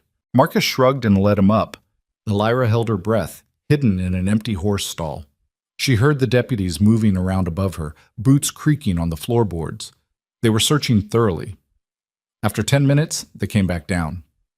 If those folks come back, you let me know immediately, Cutler said. Sure thing, Sheriff. The deputies left. Elira waited another hour before emerging from her hiding spot. Her whole body was shaking. That was close, Marcus said. Too close. By evening, Rowan returned. The documents were safe with Thomas, hidden in the church basement where Gerald Reed would never think to look. Now came the hard part, figuring out how to use them without getting killed. Louisa Hart was released from jail 2 days later, charges dropped after her lawyer threatened a lawsuit over unlawful detention. She emerged furious and more determined than ever. When Elira showed her the documents from Gerald's office, Louisa's eyes lit up. This is everything, Louisa breathed. With this, we bury them both. It's stolen evidence, Elira pointed out. Will it hold up? In court? Maybe not. But I don't need it to hold up in court. I just need it to be true. Louisa started organizing the papers. Public opinion doesn't care about chain of custody. They care about proof. And this, she held up Gerald's ledger, this is proof that destroys any doubt. When can you publish? Tomorrow. Front page. Everything. But that night, the Reed family made their move. Alira was in the stable loft when she heard horses approaching. Too many horses, moving too fast. She looked out and saw at least a dozen riders, some carrying torches. Her stomach dropped. "Rowan," she whispered urgently, "wake up!" He was on his feet instantly, grabbing his rifle. "What is it?" "Company, and they don't look friendly." The riders surrounded the stable. A voice called out, cultured and cold. "Miss Vane, Mr. Mercer, I know you're in there. Come out peacefully, and no one gets hurt." Gerald Reed. Alira recognized his voice from the press conference. "What do we do?" she whispered. Rowan checked his rifle. "We've got one gun and a dozen men outside. If we fight, we die. If we surrender, we die." "Maybe. Maybe not." Rowan looked at her. "You trust me?" "With my life?" "Then follow my lead." Rowan moved to the loft door and called down. "Mr. Reed, we're coming out. Don't shoot." They descended the ladder slowly, hands visible. Marcus stood near the stable entrance, looking furious but helpless. The riders had him covered. Gerald Reed sat astride a black horse, dressed impeccably despite the late hour. He was a handsome man in his 50s, with Silas's same confident bearing but with harder edges. His eyes were cold as they settled on Alira. "Miss Vane, you've caused me considerable trouble." "Good." A thin smile. "You broke into my property, stole private documents, committed multiple crimes.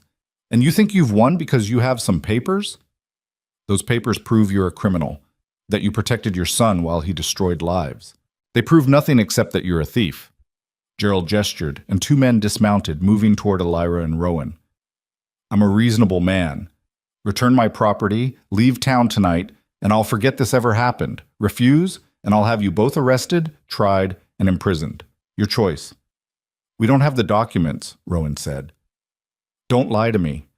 "I'm not. We moved them. You're welcome to search the stable, but you won't find anything." Gerald's expression darkened.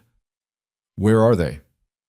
"Somewhere you'll never reach them, but in about 6 hours, they'll be published in the Milford Gazette for everyone to read." For the first time, Gerald Reed looked genuinely angry.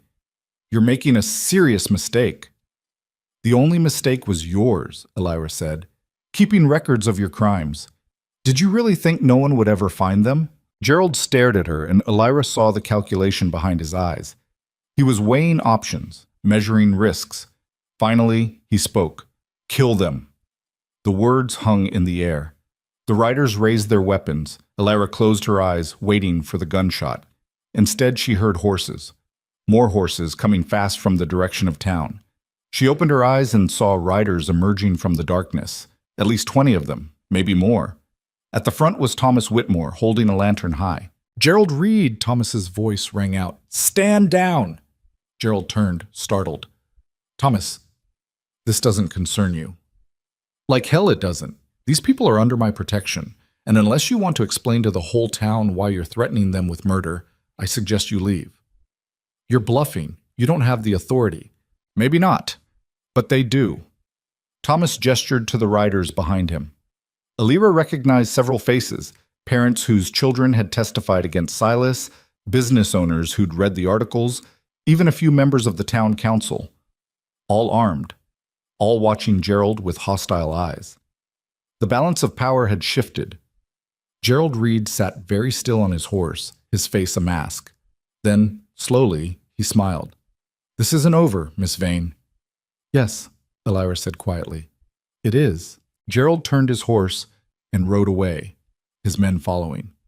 They disappeared into the darkness, leaving behind only dust and the lingering smell of torch smoke. Thomas dismounted and approached Alira. "You all right?" "We're alive. That's more than I expected 5 minutes ago." She looked at the crowd behind him. "Thank you. All of you." "Don't thank us yet," Thomas said. "Gerald Reed doesn't make idle threats. You need to stay sharp." But the next morning, when the Milford Gazette published its exposé, everything changed. The headline dominated every conversation in Milford Springs by noon. People stood in clusters on street corners, passing copies of the Gazette back and forth, voices rising in disbelief and anger. The article laid everything bare. Gerald Reed's ledger entries, the letters from Silas describing his crimes, the systematic cover-ups spanning more than a decade. Louisa had printed actual photographs of the documents, making denial impossible. By 2 o'clock, a crowd had gathered outside the Reed manufacturing building. By 3, someone threw the first rock. Alira watched from a safe distance as the situation spiraled. She'd expected anger, but not this. The crowd swelled to over 100 people, parents, workers, townspeople who'd been lied to for months. They wanted blood, or at least accountability, and neither was forthcoming. Sheriff Cutler appeared with his deputies, trying to restore order. But when he attempted to disperse the crowd, someone shouted that he'd been protecting Reed all along. The accusation caught fire. Within minutes, the crowd had turned on Cutler too, demanding his resignation. "This is getting out of hand," Rowan said quietly. He and Alira stood in the shadow of a building across the street, watching the chaos unfold. People are angry. They have a right to be. Angry people do stupid things. Someone's going to get hurt. He was right. Already fistfights were breaking out. Someone smashed a window. The deputies tried to intervene and got shoved back. Cutler drew his gun and fired into the air, the shot cracking across the square. The crowd went silent. "Go home," Cutler's voice shook. "All of you, go home now, or I'll start making arrests." "Arrest Reed first," someone shouted back. "That's not your decision to make." "Then whose is it? The mayor's? He's in Reed's pocket too." The crowd surged forward. Cutler's deputies formed a line, but they were outnumbered 10-1. Alira saw the panic in their faces. Then a gunshot rang out from somewhere in the crowd. One of the deputies went down, clutching his leg. Blood spread across the dirt. The crowd scattered, people running in all directions. More shots followed. Who was shooting? Alira couldn't tell. It was chaos, pure and simple. Rowan grabbed her arm. "We need to leave. Now!" They retreated through the alleys, moving away from the violence. Behind them, the sounds of shouting and breaking glass echoed through the streets. By the time they reached the stable, Alira's hands were shaking. "People are going to die over this," she said. "Maybe, but that's not your fault. Isn't it? I started this. I pushed and pushed until everything exploded." Rowan turned her to face him. "You exposed the truth. What people do with that truth is their choice, not yours. You can't control how they react. But I knew this would happen. I knew it would tear the town apart. And you did it anyway because it was right." His voice was firm. "Don't second-guess yourself now." That night, the violence continued. Someone set fire to the Reed manufacturing building. The flames lit up the sky, visible for miles. By the time the volunteer fire brigade arrived, half the structure was engulfed. They managed to save part of it, but Gerald Reed's private office, the one Alira and Rowan had broken into, burned completely. The next morning, 3 more buildings had been vandalized. The mayor's house had its windows smashed. Someone painted "liar" across the front of the sheriff's office. The town council called an emergency meeting to discuss the crisis. Alira wasn't invited, but she went anyway. The council met in the town hall, a drafty building with a leaking roof and worn floorboards. By the time Alira and Rowan arrived, the room was packed with angry citizens demanding action. The council members sat at a long table at the front, looking overwhelmed. Mayor Brennan called for order, banging a gavel that no one paid attention to. Finally, he stood and shouted, "Enough! Everyone sit down and shut up, or we'll clear this room." The crowd settled into a hostile silence. Brennan adjusted his collar. "We're here to address the recent allegations against Silas Reed and his father, Gerald Reed. I want everyone to understand that these are serious accusations that require proper investigation. We cannot—" "Investigation?" A woman stood in the 3rd row. Ruth Morgan, Anna's mother. "We don't need an investigation. The evidence is right there in the newspaper. What we need is arrests." Murmurs of agreement rippled through the room. "Mrs. Morgan, I understand your frustration, but the legal process protected Reed for 12 years. Ruth's voice cracked. "My daughter suffered because you people looked the other way. So did a dozen other girls. Don't talk to me about process." Brennan's face flushed. "We didn't know. You didn't want to know." There's a difference. The crowd erupted in support. Brennan banged the gavel again, but it was useless. The room had turned into a shouting match, everyone talking over everyone else. Then a voice cut through the chaos. "I'd like to speak." Elira turned. Silas Reed stood in the doorway, flanked by two lawyers. He looked thinner than before, his face drawn, but his posture remained defiant. The room went dead silent. "I have a right to address my accusers," Silas said, walking to the front of the room. His lawyers tried to stop him, but he waved them off. "These people want answers. I'll give them answers." Mayor Brennan looked like he wanted to object, but couldn't find the words. Silas turned to face the crowd. "I've been accused of terrible things," Silas began. His voice was calm, measured. "Things I vehemently deny. The documents published in the newspaper are taken out of context, twisted to make me appear guilty of crimes I never committed. My father's ledger entries were business transactions, nothing more. The letters were confessions." Elira's voice rang out. She stood, every eye in the room turning to her. "Those letters were confessions. You described what you did to those girls in explicit detail. You asked your father for money to cover it up. Don't stand there and lie." Silas's jaw tightened. "And who are you to make such accusations? A disgraced teacher from a failed school who carried a grudge?" "I carried evidence. Evidence you thought was buried. Evidence your father tried to hide." Elira walked toward the front, her heart pounding. "You want to deny it? Fine. But let me ask you this. If you're innocent, why did your father pay off so many families? Why did he keep detailed records of every bribe? Why did you move from town to town, always one step ahead of the complaints?" "I moved for career opportunities." "You moved because you were chased out. Every time the truth got too close, your father bought you a fresh start." Elira stopped a few feet from him. "You're not a victim, Mr. Reed. You're a predator, and everyone in this room knows it now." Silas's mask slipped. For just a moment, Elira saw rage in his eyes, pure, undiluted fury. Then he recovered, smoothing his expression back into calm denial. "You're entitled to your opinion, Miss Vane, but opinions aren't facts, and slander isn't justice. I'll clear my name in a court of law, where evidence actually matters." "Then let's go to court," Elira said. "Let's put everything under oath. Let's see how well your lies hold up when families testify, when your victims describe what you did, when forensic accountants trace every dollar your father spent covering for you." Silas opened his mouth, then closed it. His lawyers stepped forward. "Our client has said enough," one of them announced. "Any further discussion should happen through proper legal channels." They escorted Silas out. The crowd let them pass, but the silence was heavy with condemnation. After they left, the room erupted again, this time with calls for prosecution, for justice, for Reed to be arrested immediately. Mayor Brennan tried to restore order, but he'd lost the room. Finally, he adjourned the meeting and fled. Outside, Thomas Whitmore found Elira. "That took courage," he said, confronting him in front of everyone. "It needed to be said." "Maybe. But you made an enemy today. Silas won't forget this." "I'm counting on it." The next 48 hours brought a cascade of consequences. Sheriff Cutler resigned, unable to face the accusations that he'd been complicit in protecting Reed.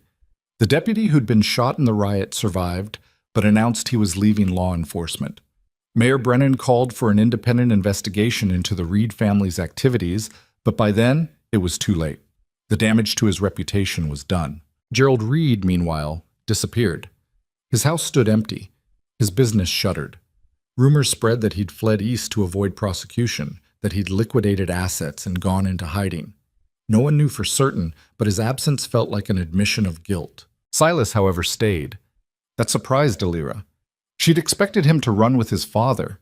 Instead, he remained in his house adjacent to the school, doors locked, curtains drawn. His lawyers issued statements proclaiming his innocence while simultaneously filing motions to suppress evidence and delay any potential trial. "He's not running because he thinks he can still win," Rowan said one evening.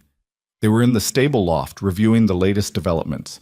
"His lawyers are good. They're going to argue that the evidence was obtained illegally, that it's inadmissible, that their client's rights were violated." Will it work? In court? Maybe. But the court of public opinion has already convicted him. That was true. Businesses that had employed Reed family investments cut ties. The school board terminated Silas's contract. Parents who'd once praised him now crossed the street to avoid him. He'd become a pariah overnight. But exile wasn't enough for Elira. She wanted accountability, legal and binding. She wanted Reed in prison, not just socially shunned. The breakthrough came from an unexpected source. A woman arrived in Milford Springs 3 weeks after the expose, a stranger in her 40s with tired eyes and a worn traveling bag.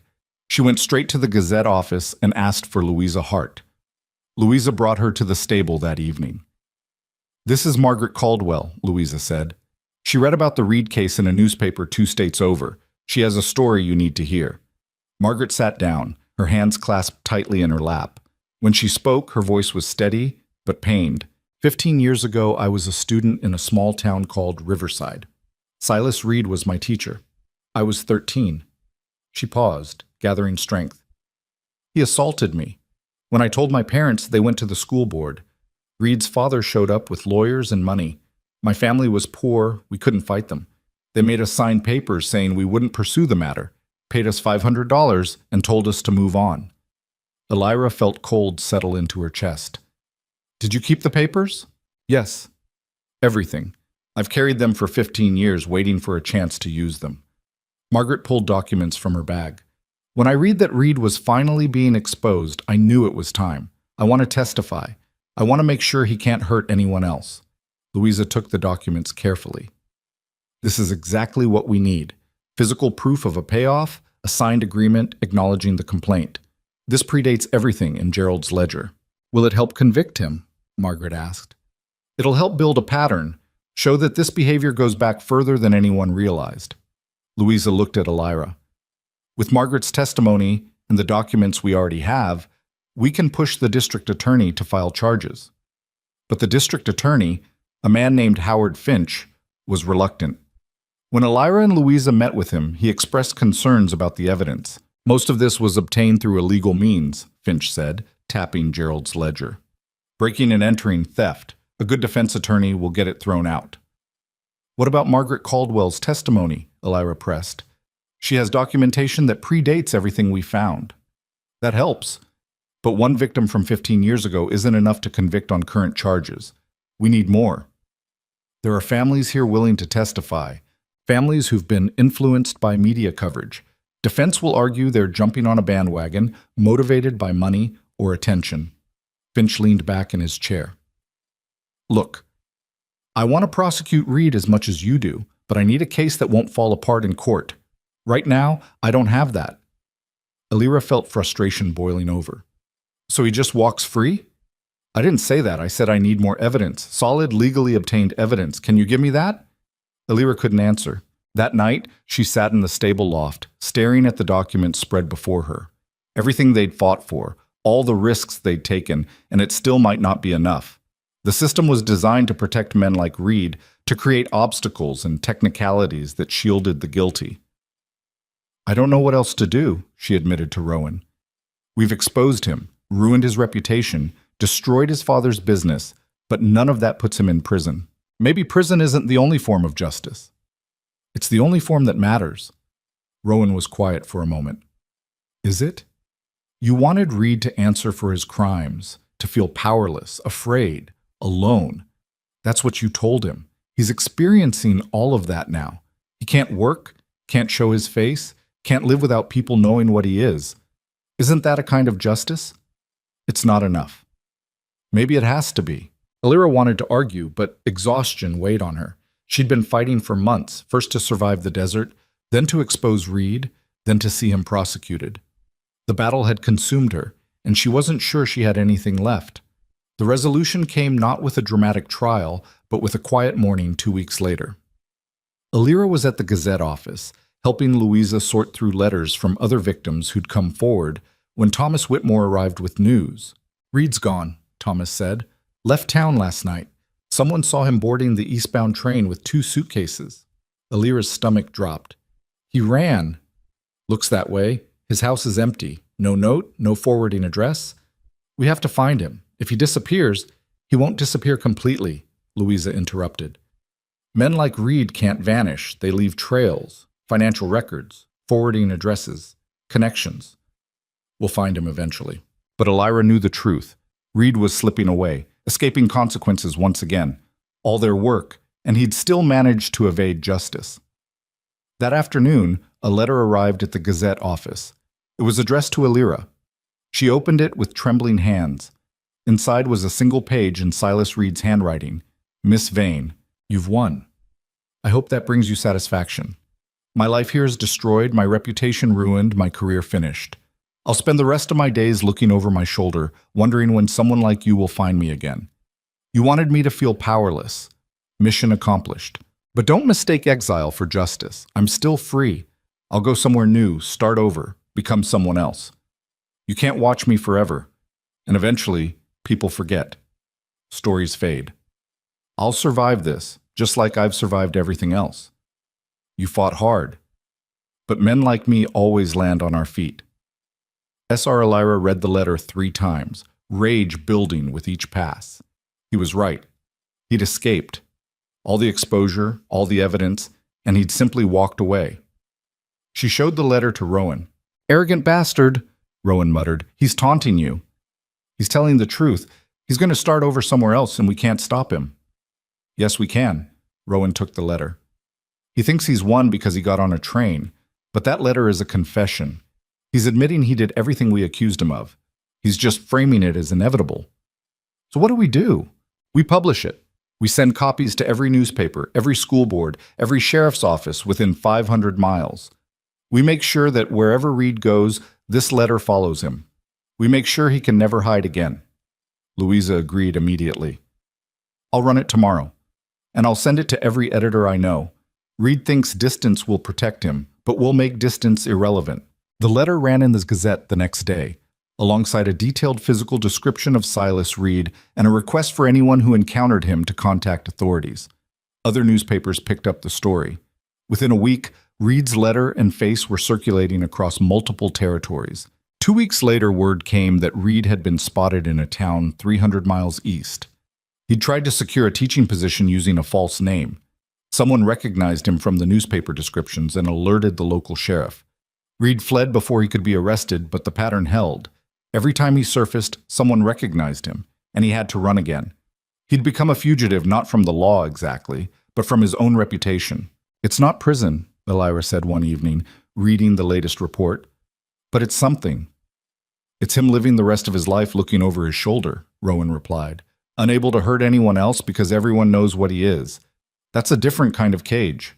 Alira wanted to feel satisfied, but mostly she felt tired. The victory was hollow. Reed was suffering, yes, but he was still free. And while he'd been stopped in Milford Springs, how many other men like him were operating elsewhere, protected by the same systems that had shielded Reed for so long? The thought haunted her. As spring turned to summer, life in Milford Springs slowly returned to normal. The burned building was rebuilt. A new sheriff was elected, a woman named Caroline Marsh, who promised transparency and accountability. The school board hired a new schoolmaster, a quiet man with impeccable references who endured intense scrutiny before being approved. The families who testified against Reed began healing, though it was slow work. Sarah Pritchard told Alira that Emily was sleeping better, smiling more. Ruth Morgan reported that Anna had started drawing again, something she'd stopped doing after Reed came into her life. Small victories. Not enough, but something. Alira received letters from other towns, women asking for advice, sharing their own stories of abuse and cover-ups, wanting to know how to fight back. She answered each one, offering what guidance she could. But she knew she couldn't be everywhere, couldn't fight every battle. One evening, as she was writing responses, Rowan approached with news from Mercer Ranch. "Tessa sent a letter," he said. "She and Cal are managing fine, but they want to know when we're coming back." Alira set down her pen. She hadn't thought about returning to the ranch in weeks. Milford Springs had consumed her attention so completely that everything else felt distant. "Do you want to go back?" she asked. Rowan sat down across from her. "Eventually, but I'm not in a rush. The ranch will survive without me for a while longer." "What about me? What happens when this is over?" "That's up to you. You're welcome at the ranch for as long as you want, but I suspect you've got other plans." He was right. Alira had been thinking about what came next, about all the letters from women who needed help, about the systems that continued protecting predators even after Reed's exposure.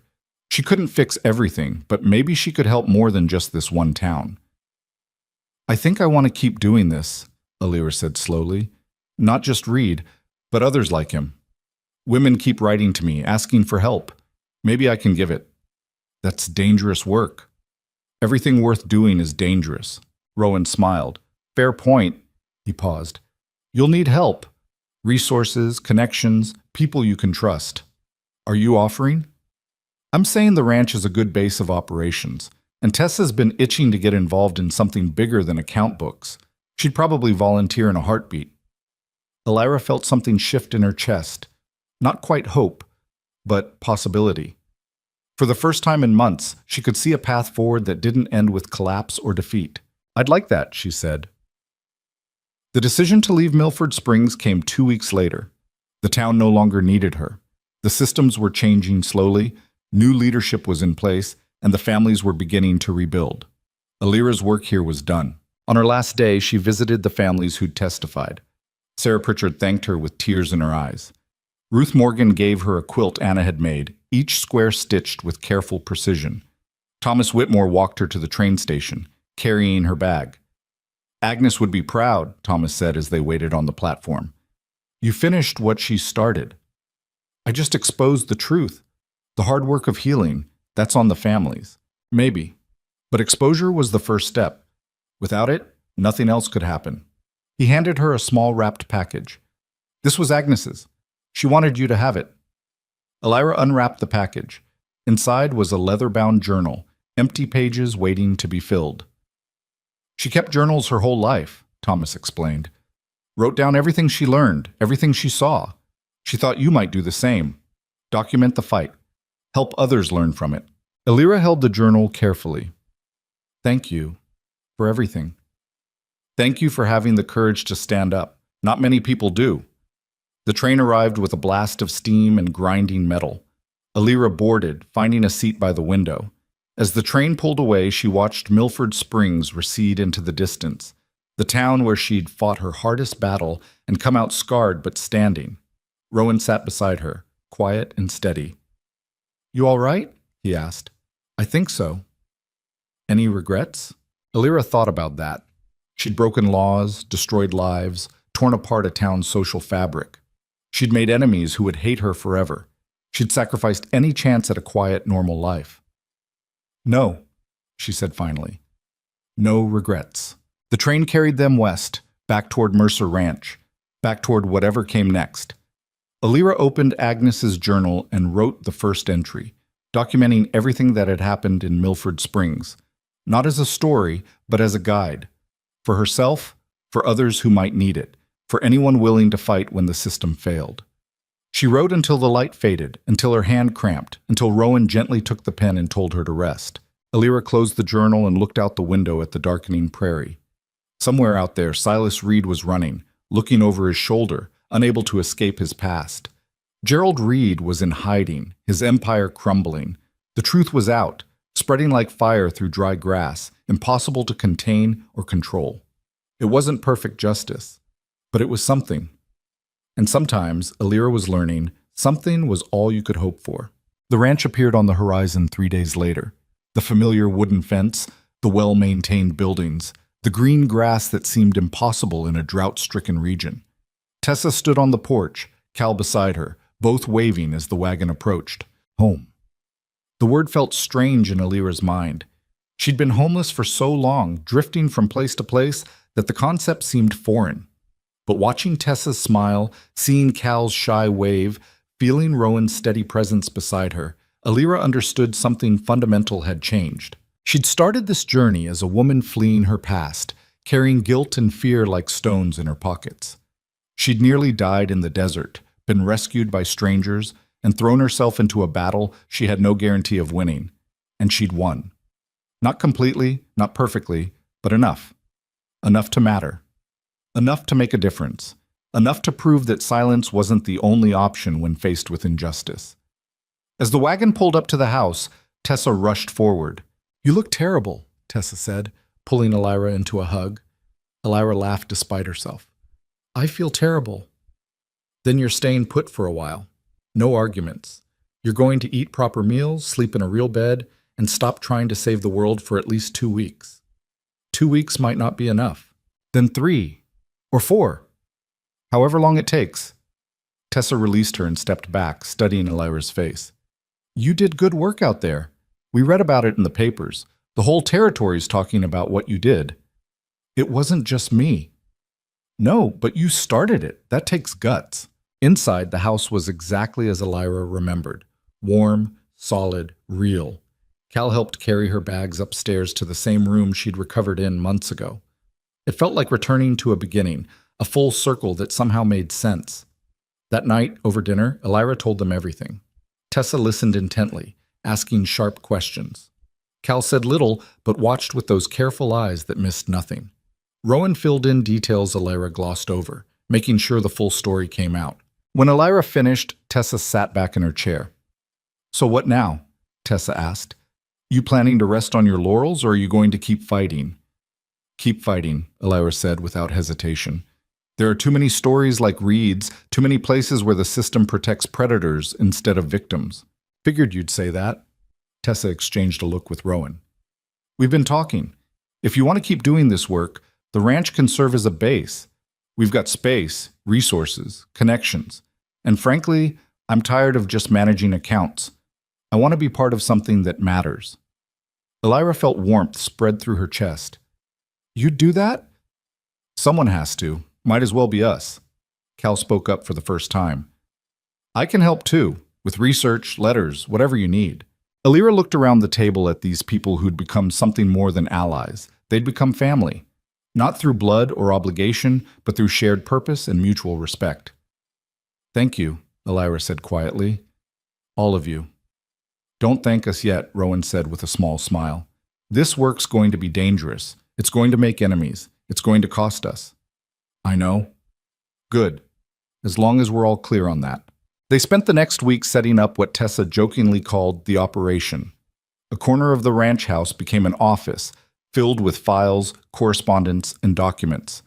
Letters arrived daily from women across the territory, some asking for help, others offering support. A few sharing their own stories of abuse and survival. Elira answered each one personally. She couldn't help everyone, couldn't fight every battle, but she could offer guidance, share what she'd learned, connect people with resources. Slowly, a network formed, women helping women, sharing information, building collective strength. It wasn't enough to change the system overnight, but it was a start. Summer turned to fall.